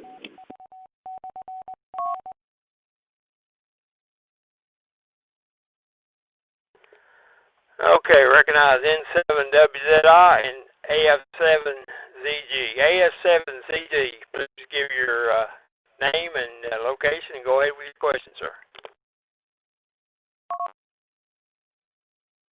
Thanks for the net. I really appreciate the email, by the way. It keeps me reminded of when and where to be. My question is, I'm thinking about becoming a volunteer examiner, and I was wondering what the commitment per month on testing is. Do I need to do 5 sessions a month or 2 sessions a month? That's my question for tonight. Back to you.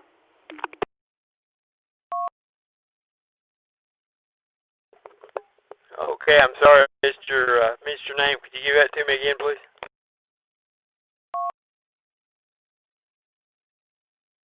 Oh, sorry about that. Yes, it's John, and I'm in Auburn, Washington. Okay, John. Well, I have no clue. I haven't taken an amateur exam in many, many, many years. Anybody know the frequency of VE? How many tests is there? I guess he's asking if you have to give so many tests per year or whatever to be a VE. Any VEs on the system that can help John out with that?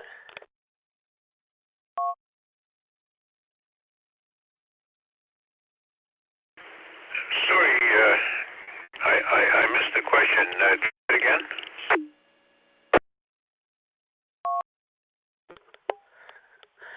Yeah, Reg, this is dealing with a U.S. amateur licensing. John wants to be a VE, but he wants to know, I guess, how many tests he has to give to maintain his authorization, and I have no clue. You're talking about his qualification in Canada? Is that what you're saying?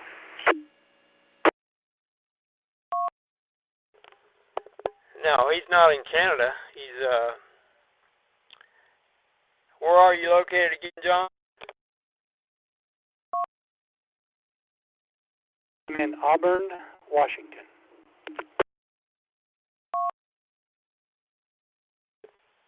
Okay, Ray. Okay. I misunderstood the question there, Henry.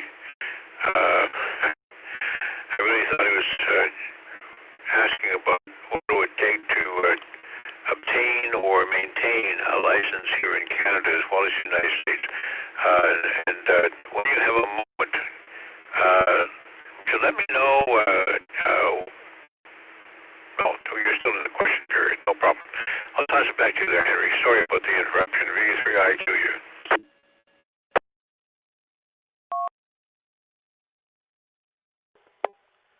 Okay, Ray, no problem.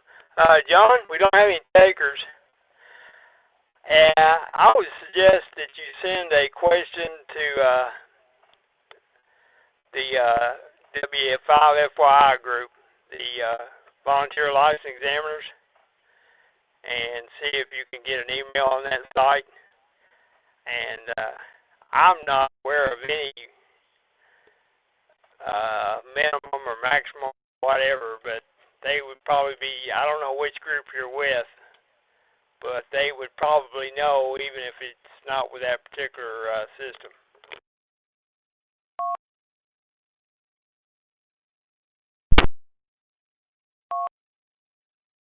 Okay, I'll send off some emails. Thanks for the help. I really appreciate the net.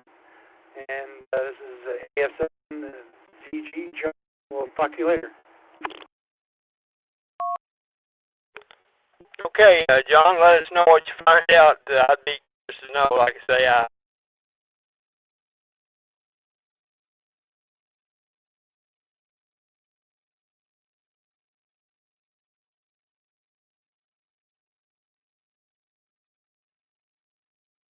or whatever in their mouth. And thanks for being there. N7WZI, go ahead, Alan. Okay, I got a quick question. I've had a Node for quite a while. I recently converted it over to DMR. I have a DMR 5 plus radio on the going into the internet, and I'm using a RD5R to transmit into it. And Dick pointed out to me last week that when he goes over to Grandmeister, all he picks up the call sign of the Grandmeister thing.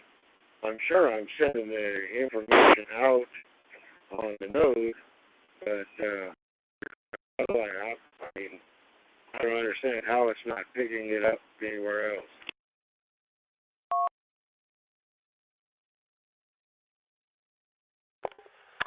Yeah, I can't really answer that question, Alan. If he says it's not showing up, then it's not showing up unless you've changed something.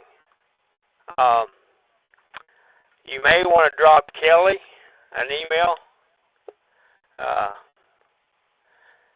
The fellow that the bridge you connect to there, at KI7WKZ, Kelly. He usually checks into the net, but I haven't heard Kelly in quite a while. But he may be able to help you out with that, Alan.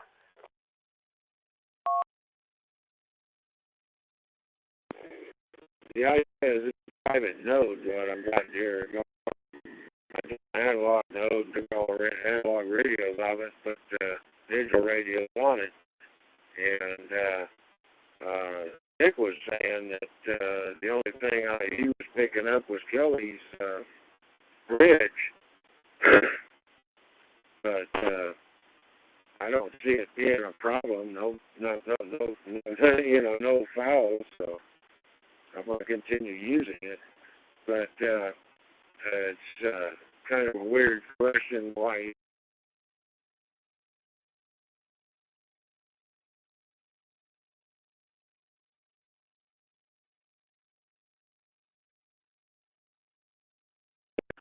About it, but it's still a mystery. Well, I just took a look here, Alan. You're showing connected directly to 45225 via 50884. So you're not showing coming through Kelly Bridge at all. So if you're using a DMR,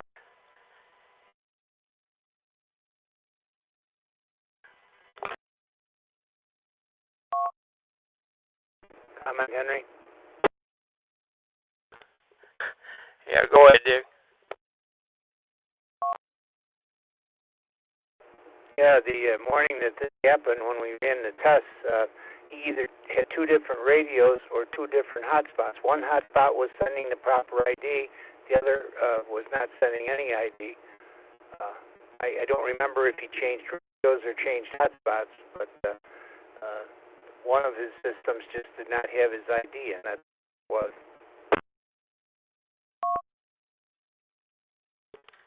Okay. Well, like I say now, he's showing up coming through All-Star on 50884 with his call sign and everything.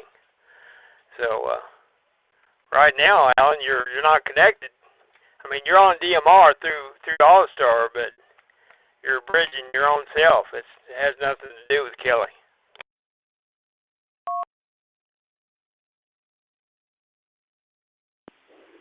Yeah, I guess the next day I went over to Kelly's machine and I keyed up and everything was fine. That ID and everything else. They will contest it out. But that was the weird thing was that I wasn't showing up on anything but my own notes. So I guess no harm, no foul. Thank you very much. And 7W.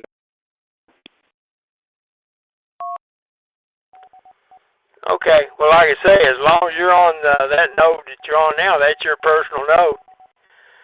Going in on DMR, I can tell by your audio that you're on the digital mode into the All-Star version. And there's no reason for you to show up on Kelly's system because you're coming in direct through your own system there. You're not going through Kelly. All right, we'll go ahead and go to the general check-in portion of the net. This is WB4IVB with East Coast Reflector. And Dick will take general the number designator in your call sign. Start off with number 138640972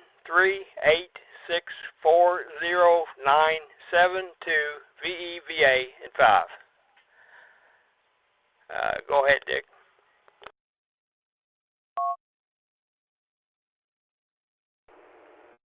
Thank you, Henry. Boy, you had a long run, 2-hour run here tonight. I should have jumped in and given you a little break. All right, it's getting late, so let's get going. Henry just gave the order, so we're going to start with the first call district. Stations in the first call district. For those of you that are joining us a little bit late, as always, I'll get a list started. We'll come back around and pick up quick informal. Like I said, it's getting kind of late tonight, so pick up some quick informals after we get a list started. Once again, my name is Dick. My call is WB2JPQ. I'm in Eden, New York, about 25 miles south of Buffalo. The stations in the first call district, please give me your call sign twice.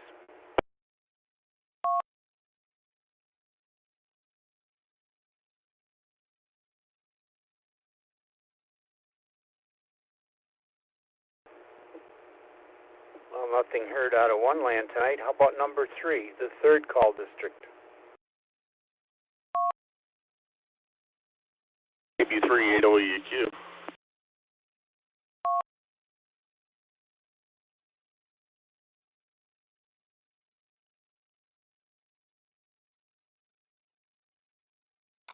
Well, you were way too fast for me. Let's try it one more time.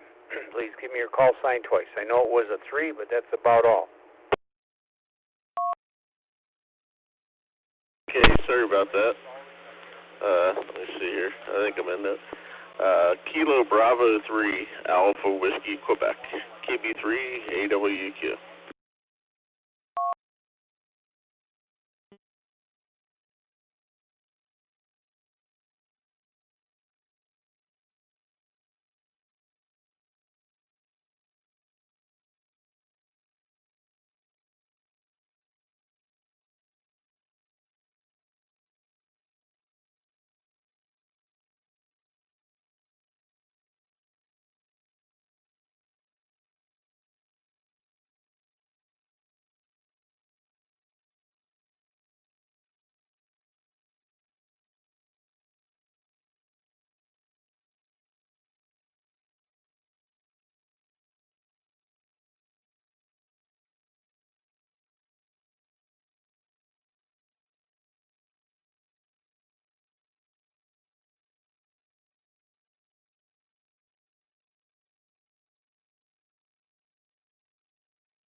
Kilo Delta 6, Delta Whiskey X-Ray, KD6, DWX.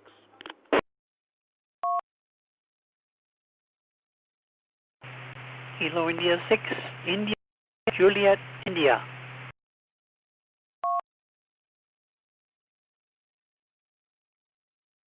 November 6 Echo Tango Alpha, N6, ETA.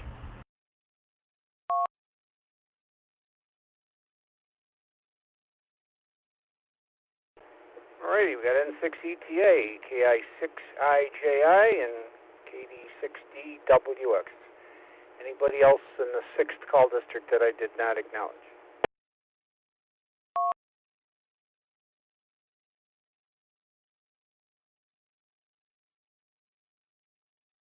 Nothing heard. Let's do one more, and then we'll come back and pick up these informals. Let's do the 4th call district. Stations in the 4th call district. Here's a call sign twice, please. KO4 Bravo Mike Uniform, KO4 BME, in and out, Dick.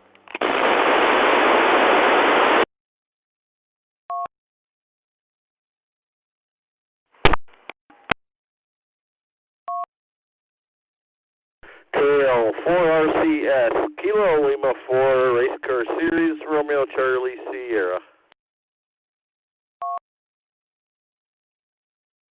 Kilo November 4, November Victor. Kilo November 4, November Victor.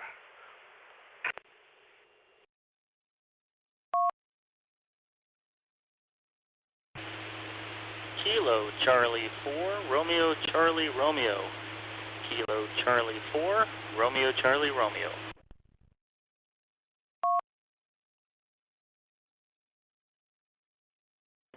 KO4 BME, KO4 BME, in and out tonight, Dick. Alright, I'll tell you what I got. You tell me who I'm missing. KC4RCR, KN4NV, KL4RCS, KO4BMU. Anybody in the 4th that I did not acknowledge? KO4CRI, KO4CRI.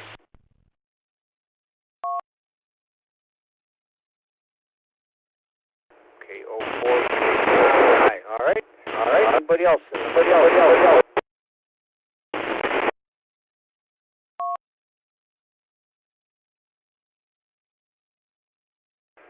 Alright, nothing heard. Let's go back to the top of this list. I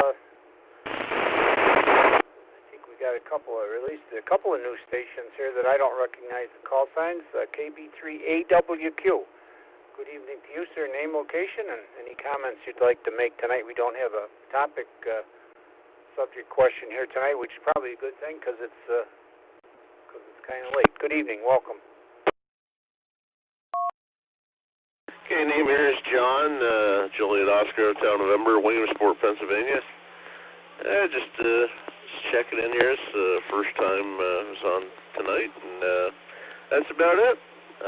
Thanks for doing the net. Back to you. KB3AWQ.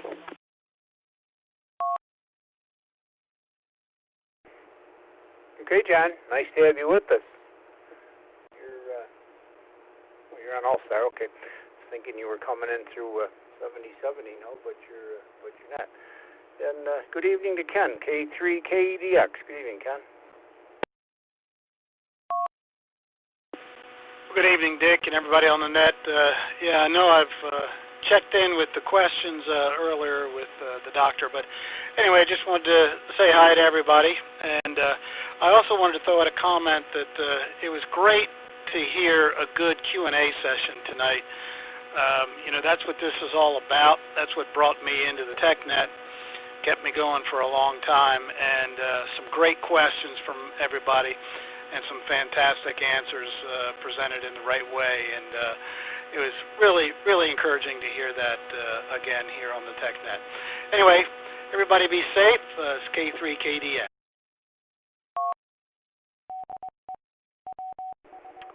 Yeah, it was, Ken. Yeah, nice to get some questions going again, and Henry and I have said for the last bunch of weeks, it's been really slim on the questions, and been kind of filling it in with topic questions and things like that, but it's nice to get the questions flowing, and I think maybe we will here. So thanks, Ken. Good to hear you. KK6M, David, I don't know if you're on Zoom here tonight or not. I know you were last week, but I don't think I see you tonight. Good evening.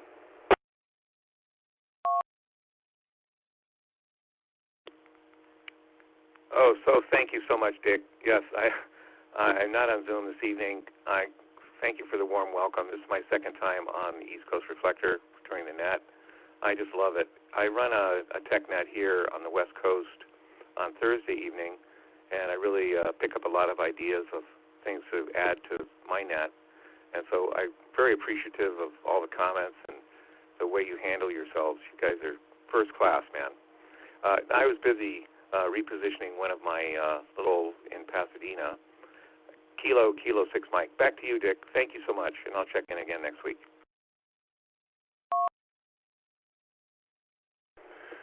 Okay, David, I was looking for you, like I said, on Zoom a little bit earlier. I had a list of people that were connected last week, and most connected back, and a whole lot more tonight, but I saw that you weren't there. So, well, good luck on your net. You'll have to tell us a little more about it maybe next week. 88G, I think that's Dave. Good evening.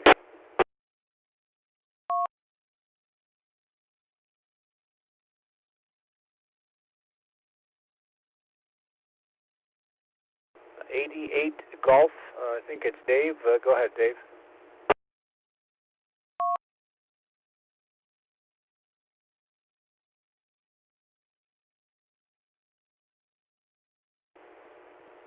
Well, maybe he stepped away. Let's go to the other Dave, WB8ODF. Good evening again, Dave.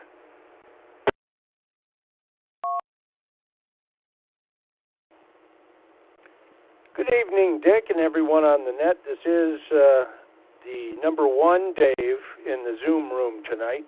We had 4 Daves, and I'd like to, thank Steve, Dr. Steve. He has been doing this for a lot of weeks for us, and I appreciate that.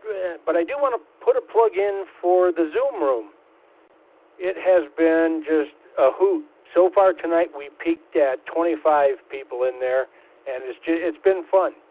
It's honestly been fun, and I think in the next couple of weeks we're gonna top 25. So thanks for being here, Dick, and things are running really. So I will shut up. WB2JPQ, WB8ODF.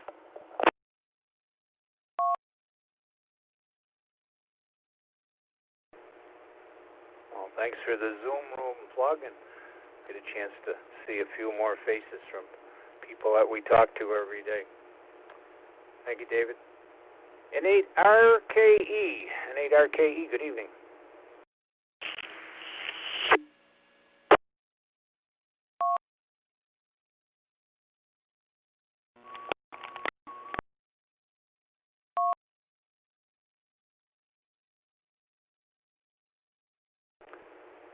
N8RKE, are you still with us?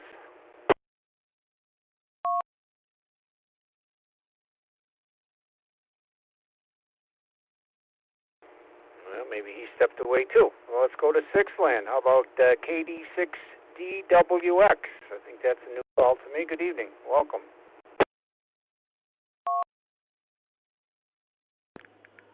Good evening, Dick, and everyone on the net. First time check-in, yes.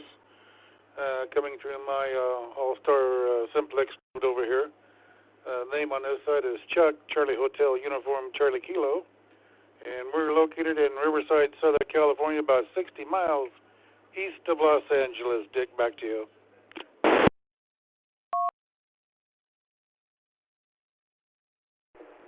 Well, nice to have you, Chuck. I knew that was a new call to me. Well, welcome. Hope to hear you again. KI6IJI. I'm sorry, I know you get in here every so often and call Harold, but I did forget your name, sir. My name is Gary, and I thank Tim KS6P for putting you on tonight. He went on vacation, so I'm going to check in. I hope everything's going okay for you. We're trying to stay cool. I'm 15 miles northeast of the capital, Sacramento, in California. And like I said, I'm glad that Kim KS6P, the node operator, is able to put you on the air. So this is KI6I. Have a nice evening. And again, the name is Gary, Golf Alpha Romeo Yankee.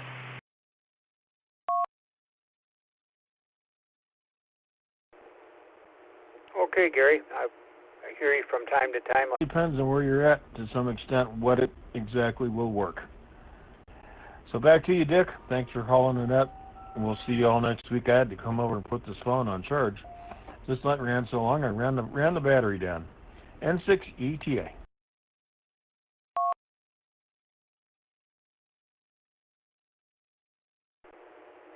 Yeah, certainly soil content varies from area to area.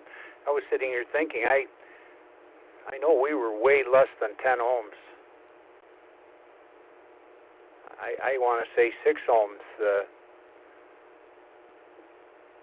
The company that I worked for, I've been trying to think, it's been many years, but when Dave there said 20, I said, wow, I know we're a lot less than that. All right, moving on. Let's see, Mason was in and out. We got KL4RCS. Good evening. We missed you for a few weeks. How you been?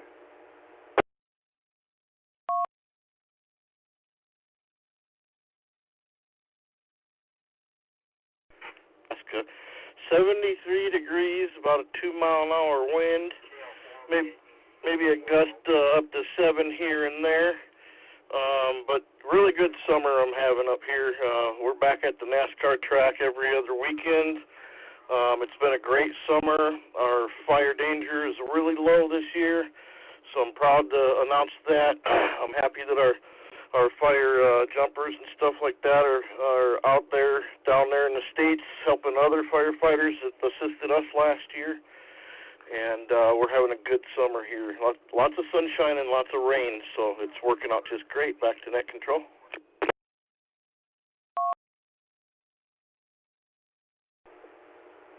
Well, nice to hear you, Rich. And yeah, glad you're back on the track. I know you're big on that. Your call sign represents NASCAR Series. KN4NV. Nice to hear you tonight. Good evening. It's KN4NUV, Ronnie. Doing a good job, Dick. I'll jump in here and jump back out. Y'all have a good one.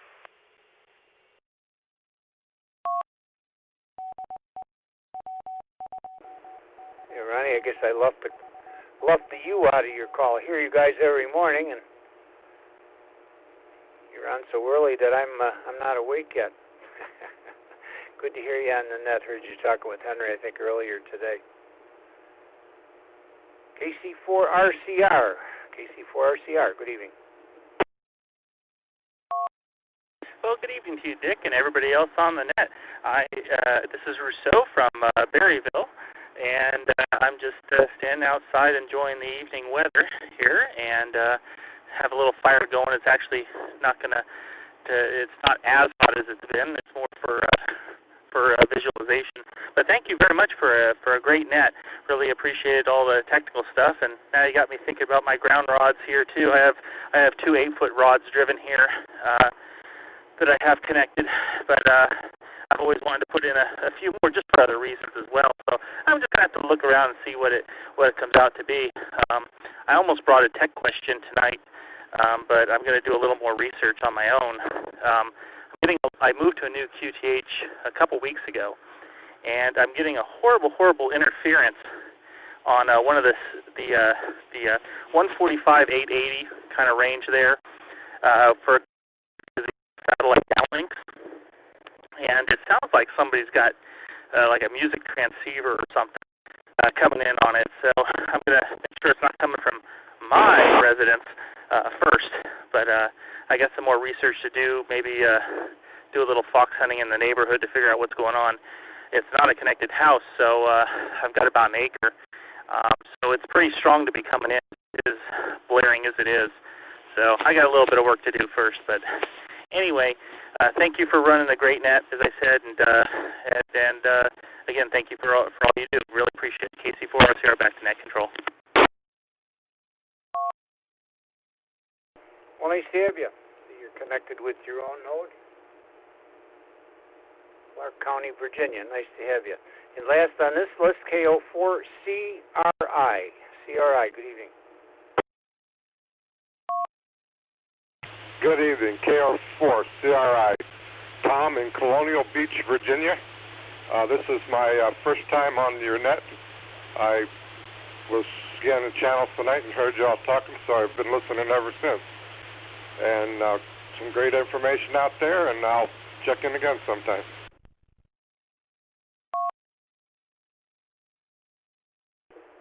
All right, Tom. Nice to have you. As I think Henry mentioned at the beginning of the net, we're here every week from 8 to probably pretty much 11 tonight or something like that on the East Coast time. All right, we got 0972 VEBA in the 5th call district left, so we got quite a list to go here. So stations in the 0 call district. Stations in the 0 call district, please give me your call sign twice. This is WB2JPQ.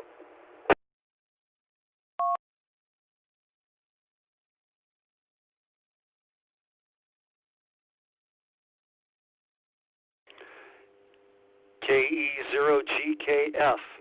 KE0GKF.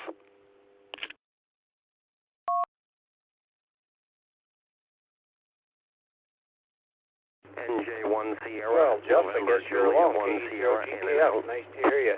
Stations in the 9th, number 9.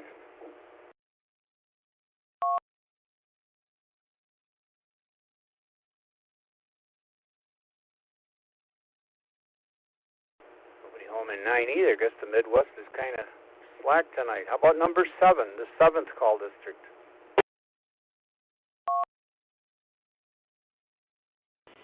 Kilo 7, Delta Romeo.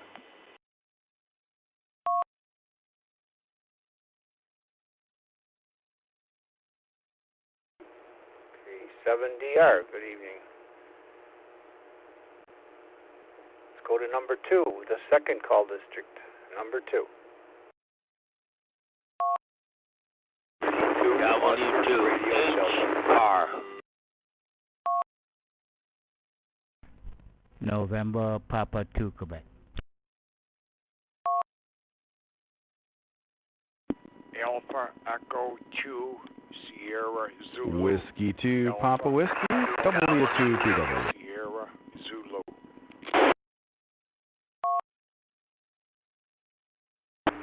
WA2 UUS Whiskey Alpha 2 Uniform Sierra.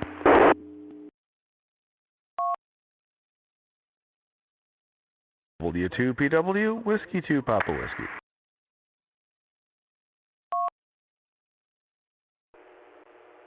Let me grab it here. I'll tell you what I got. You tell me who I'm missing. I got Joel, WA2UUS, W2PW, AF2SZ, MP2Q. Tony, nice to hear you. W2HR. Who did we miss in the 2nd call district?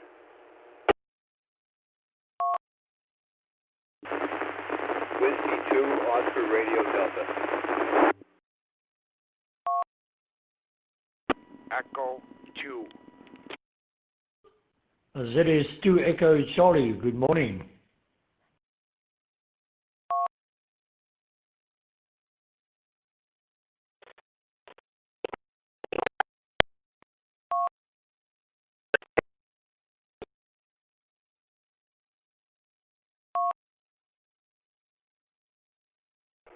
I recognize Tom's that it's 2 Echo Charlie and W2ORD, and somebody was in there with sounds like a lot of packet loss, and I also heard somebody else. I think there was a Z in their call sign.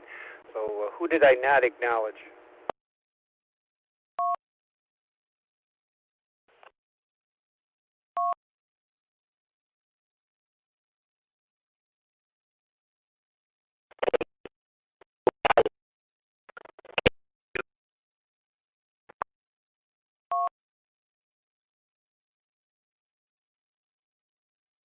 I'll try it again. Alpha Echo 2 Sierra Zulu.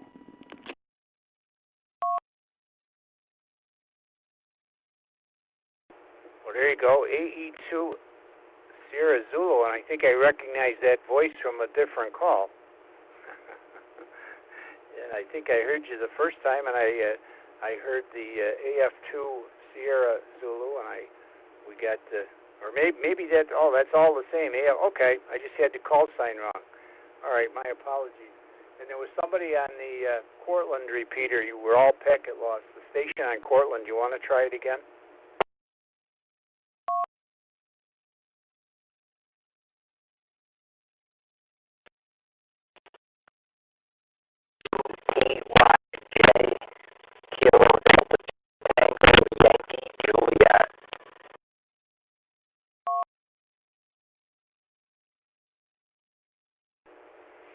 Yeah, KD2TYJ. A lot of packet loss, but I got your call in there. Unusual. We don't usually hear packet loss on that repeater, but we got you in here. Anybody else in the? I guess Jeff will start us off. KE0GKF. Good evening, Jeff. This is WB2JPQ.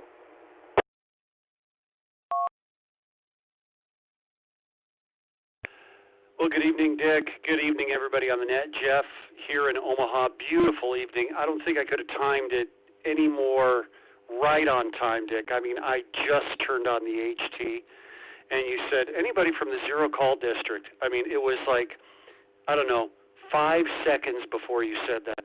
So unfortunately, I missed a bulk of the net. I was out doing errands, dinner, went to the gym, just doing some personal maintenance, I guess I'll call it, and just got back and rode home on the two-wheeler. Beautiful sunset here in the Midwest.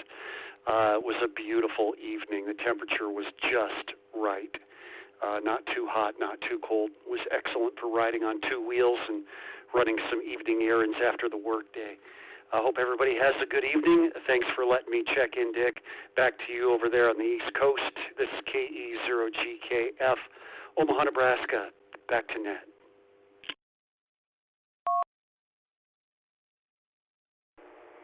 Well, glad you could. Good timing, I guess I should say, Jeff. It was just right. Haven't heard you. I don't think I heard you all week. And I'm going to Sevenland, K7DR. 7 stations are kind of slim pickings here tonight. K7DR. Good evening.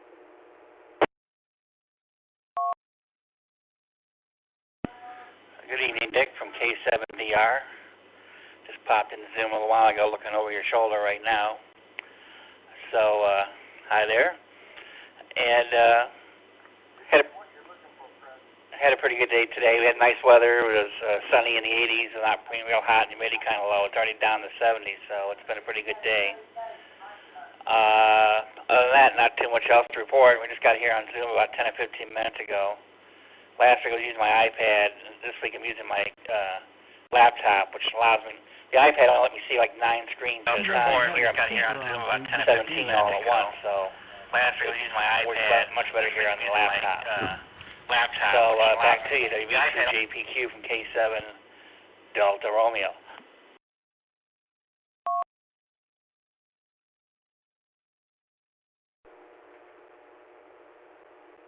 All right, Dave. Well, it was nice to see you in the Zoom room. I guess you came in after I took my eyes off the screen here tonight. So nice to have you with us. I think you were there last week too, if I'm not mistaken. So good to hear you. Where am I going? I'm going to Harold. We all been waiting to see Harold in the Zoom room. No Harold tonight. I don't know what we're going to do, Harold. They're all waiting for you. W2HR. Good evening, Dick, and to the rest of that. Also, groundwater, and it's tough to get in a pretty poor non-conductive soil. But you know what it is. You've been there too, Dick. 4 ohms or less. It's tough to get. I don't care how many rods if you have non-conductive soil. Anyhow, welcome to one and all. And I will, Dick, honestly, I will look and see what I have to do to be in the Zoom room. W2HR Grants Pass.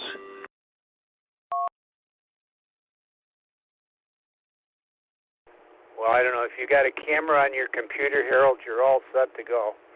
If not, you can get on there and at least look. But yeah, we'll get we'll get you fixed up. Yeah, when he said that, when we were talking about that, I thought it was 20 or 10, 6 ohms. I'm sorry, I thought that was our company standard, but that was a long time ago. Then I got thinking maybe they changed it to 10, but I don't know. The more I think about it, that 6 still sticks in my mind, at least for this part of the country. So, well, nice to have you with us, Harold. And yeah, we'll get you in Zoom here. Nothing to it. You too, Tony. What's new down in the Virgin Islands? MP2Q. This is WB2JPQ. I'd love to get you in the Zoom room as well.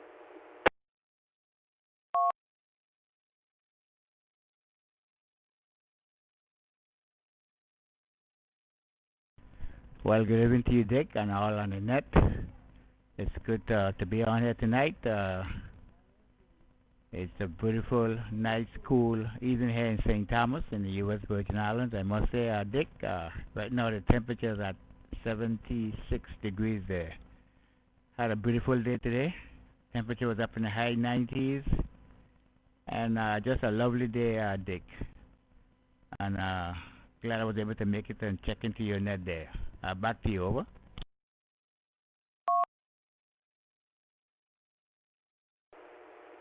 Well, I'm glad you were here as well, Tony. Nice to hear you as always, and yeah, we'll have to get you in the Zoom room. So I know I've seen you, but some of the others like to see you in real life. So come get on with us. W2PW. Good evening again, press.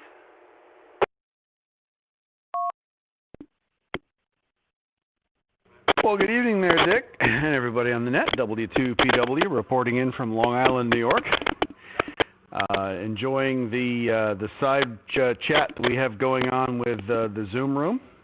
It's an absolute blast seeing people as well as we're talking. Status here on Long Island, WR2UHF is down. We're being represented on the East Coast on the Great South Bay Network on 146.685 and 438.475, but working on the transmitter, getting it back on the air. So it's beastly hot here, 90 plus, almost 100. We lost air conditioning in the repeater shack, but that got fixed, so at least there's that. Anyway, again, a shout out for all the people on the Zoom, and please do join us. The link is on the East Coast Reflector page. WB2JPQ, W2PW, back to net. Thank you.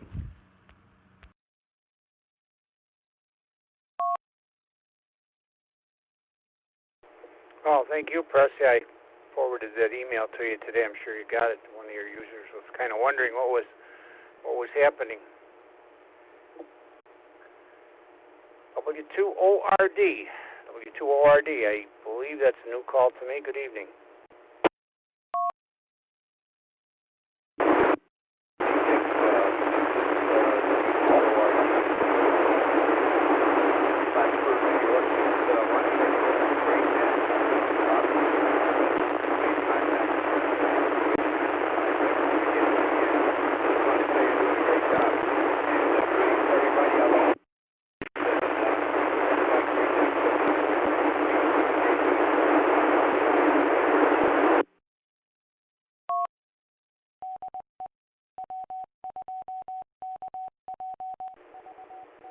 I'm sorry, that was 100% noise. I see you're coming in on Plattsburgh. I looked your call up, so we know you're up in the northeastern part of New York State. But gotta get a little bit more fire in the wire, or move a little bit. Something you might be right in a null.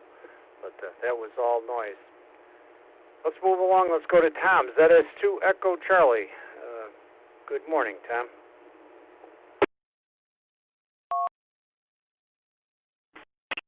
Juliet Papa Queen, it is Echo Charlie. Got up at 10 past 4. The local time is 04:36. The name is caption name is Tianis, Silent H, Port Elizabeth, Eastern Cape of South Africa. Temperature is 57 Fahrenheit, and nothing to say. Still on a lockdown, but hopefully by the 15th of August we'll go to the next level, level 2, and things will get better in South Africa. Nothing else to add. To Paul, to Echo Charlie.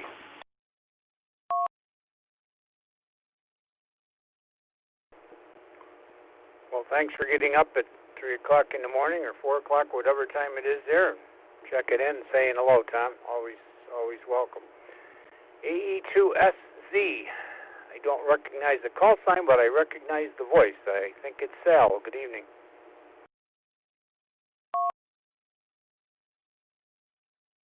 You are so right, sir. Good evening, Dick, and everyone on the net. Yep, I put in from my extra call sign and got it, so you'll be recognizing that one down the road. So, not much going on here. We was doing some yard work the last couple of days and getting the trash out. The weeds were growing kind of big with all the rain we had, and then the dry spell, and that's about it on this end. Looking forward with you one of these days there, Dick. This is Alpha Echo 2 Sierra Zulu, back to net control.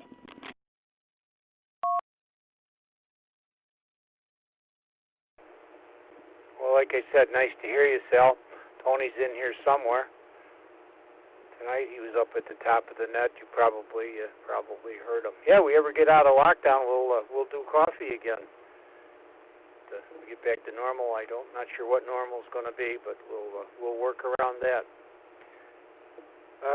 Getting down to the bottom of the list here, KD2T. Oh boy, well, let's try this. KD2TYJ. I don't know. You had a tremendous amount of packet loss on you, but make a short transmission. Let's see what it sounds like.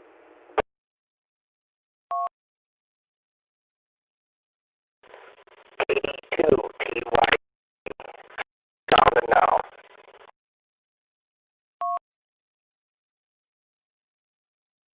Yeah, it's not any better. Not any better. I think we got you in here tonight, but I think we better let it go. You're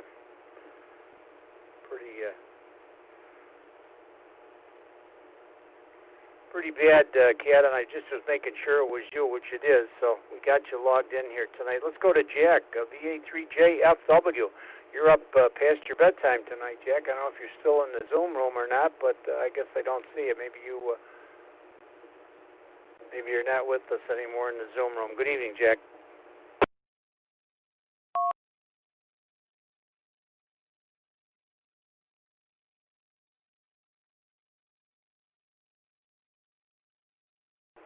Well, maybe Jack did go to bed. You still with us, Jack? VE3JFW? WB2LMW.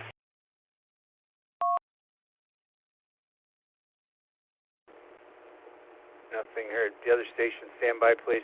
Let me go to Hal, WA5HC. Nice to see you in the Zoom room tonight, Hal. Good evening. Well, good evening, Dick, and everyone on the net.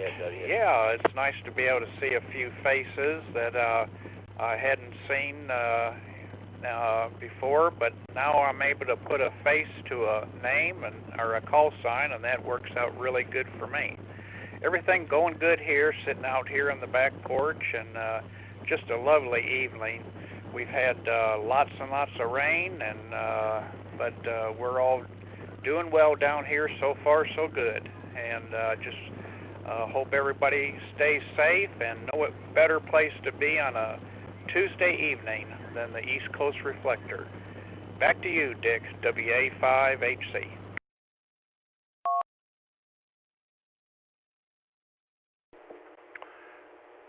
Well, thank you, Al. Let's see who we might have missed. I heard one station call in there. It's getting rather late, but we'll pick up whoever we might have missed. So anybody, anywhere for last call. This is WB2JPQ. WA2JPQ, do you copy Whiskey Bravo 2? Lima, Mike Whiskey. Over.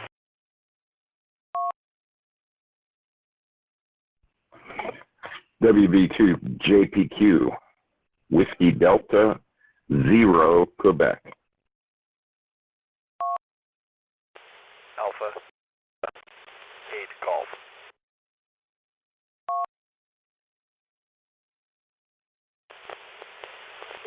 OZL.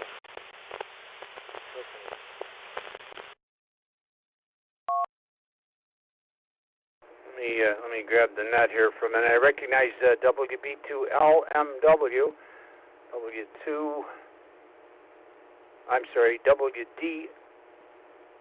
WD0Q, and then there was a station with an alpha, and you were doubled with somebody, and then there was another station with very, very low audio. So the other two stations, let me try to get you in here.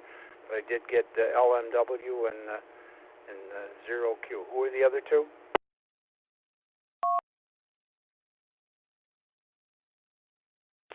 JFW. Alpha Delta 8 Golf. AE8 OZL.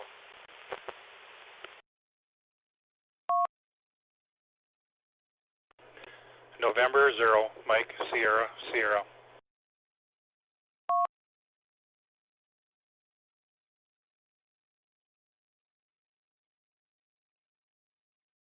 Okay, well, that's a good place to stop. N0MSS, KE8OZL, and Jackspec JFW, and AD8G. So let me go up to WB2LMW. Good evening. Sorry I can't remember your name. I know you've been in and out of here in the past. Yeah, good evening. This is Whiskey Bravo 2, Lima Mike Whiskey. My name is Eric Echo Romeo India Charlie. I am portable in Metuchen, New Jersey, not far from the home QTH of West Toledo, New Jersey, running a Kenwood THF6 and the big rubber duck antenna. So back to net control. Good evening to the net.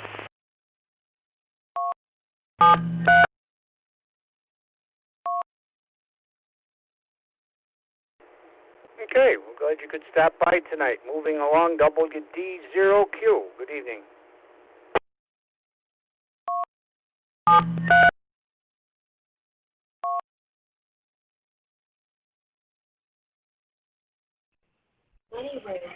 Okay, good evening, and talking to you from Western Iowa tonight. First time check-in. Beautiful evening here, standing out in the yard and looking at a half moon on a very still night in Western Iowa. We're about an hour northeast of Omaha, Nebraska, 77 degrees here tonight. Still as a church mouse. I've enjoyed listening to the net on another local repeater, and I checked in on the WB2 QPL link tonight because I wanted to be outside and enjoying this fine weather. Good evening to everybody. Thanks for doing the net and allowing us all to check in. WD0Q.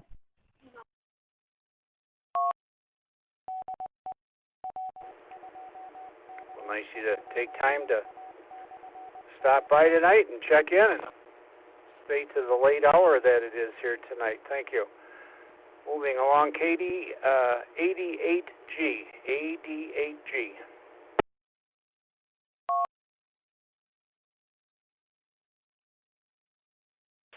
Good evening, everybody on the net. Hopefully I think I might not be making it in from that repeater. I just put that repeater on All-Star for our club last week, so it's still kind of maybe working the bugs out with the firewall rules and what have you. But this is my first time checking into here, and I'm enjoying it. So I think you're gonna hear me on a regular basis. ADAG back to net.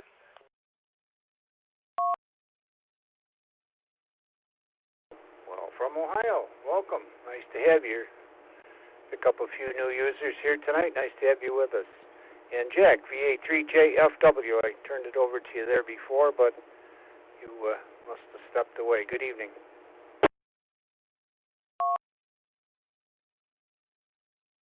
Dick, I was having trouble with Zoom, pushing some wrong buttons or something. So I came back here on All-Star. So that's why I heard you calling me, but You didn't hear me. Anyway, that's what happened. Something I'm doing wrong on Zoom there. Back to you, Dick. Losing my voice.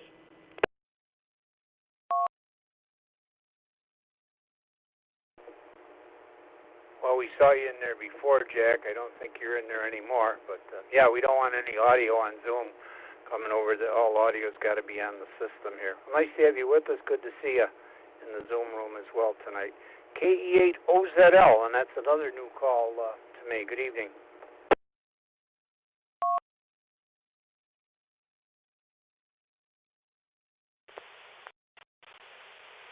Good evening, KE8OZL. My name is Mike. I'm a lead technician. Don't really know what I'm doing. Calling from North Olmsted, Ohio, and just checking in.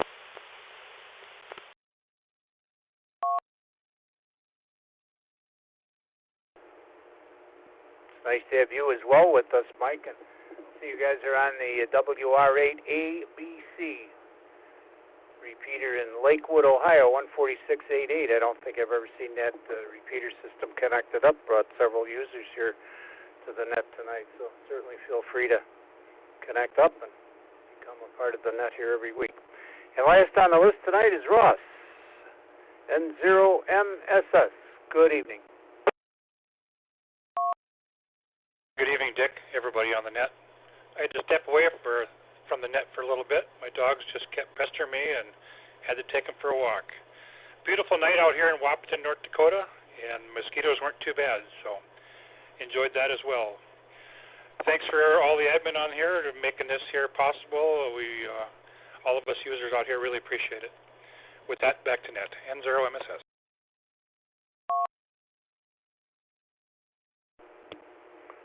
Well, thank you, Ross. Certainly wouldn't be a net without the people in the field, that's for sure. With that, I think coming almost up to the top of the hour here tonight. Henry got a real workout. He was going for an hour and a half here tonight, so I guess we better split it up a little differently if we're going to go so long every night. So that being said, the Zoom information is on the webpage. The Zoom room is not only on Tuesday nights. Get a hold of myself or Emil or one of the fellas on the team here, and we can get you straightened out. So see everybody back here next Tuesday night, good Lord willing. Stay safe. For Henry, WB4IVB, this is Dick, WB2JPQ. Good night. Good night, Dick. Nice night. Take care. P3IQU.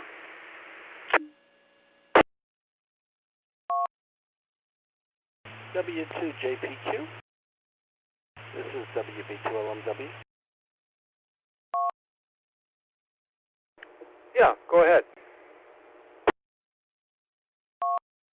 Yeah, thank you for coming back to me. This is either the first or second time I've been on this net. Could you just refresh my memory about it? And I know from listening, it meets on Tuesday, obviously. But what else can you tell me about it?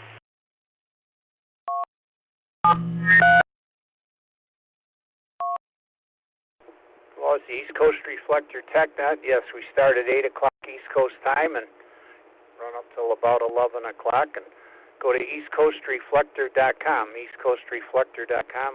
All the information is there on our webpage. Okay, very good. Thank you very much.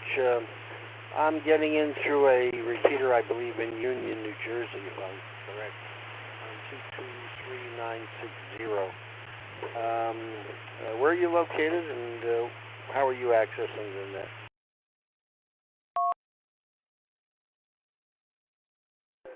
I'm going in through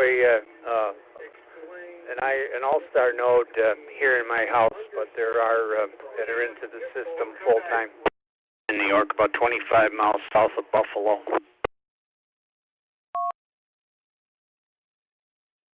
QSL. Okay, well, thank you very much for all that information. And we hope to check into the net again in the future. This is WB2LMW 73.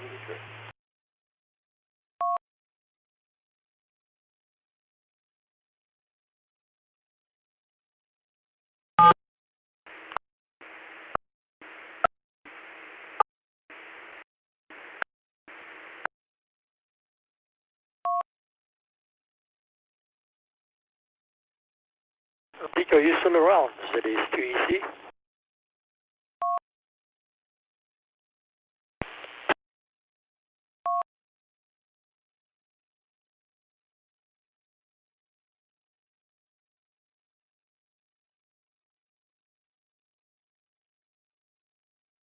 Whiskey over 2, Juliet Papa Queen. That is 2EC. Dick, are you still around?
Kilo Echo 5 Hotel Delta Victor. Anybody standing by?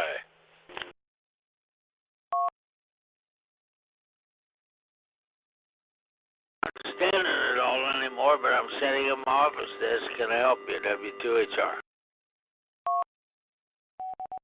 Good evening.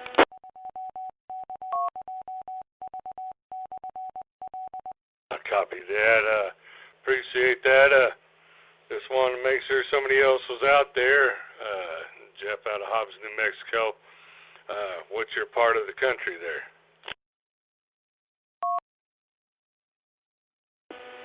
Well, I'm in Maryland, in north central Maryland, just below the Mason-Dixon line. Let's see, it's about just about 11 o'clock here, and just got done listening to the TechNet. How about yourself?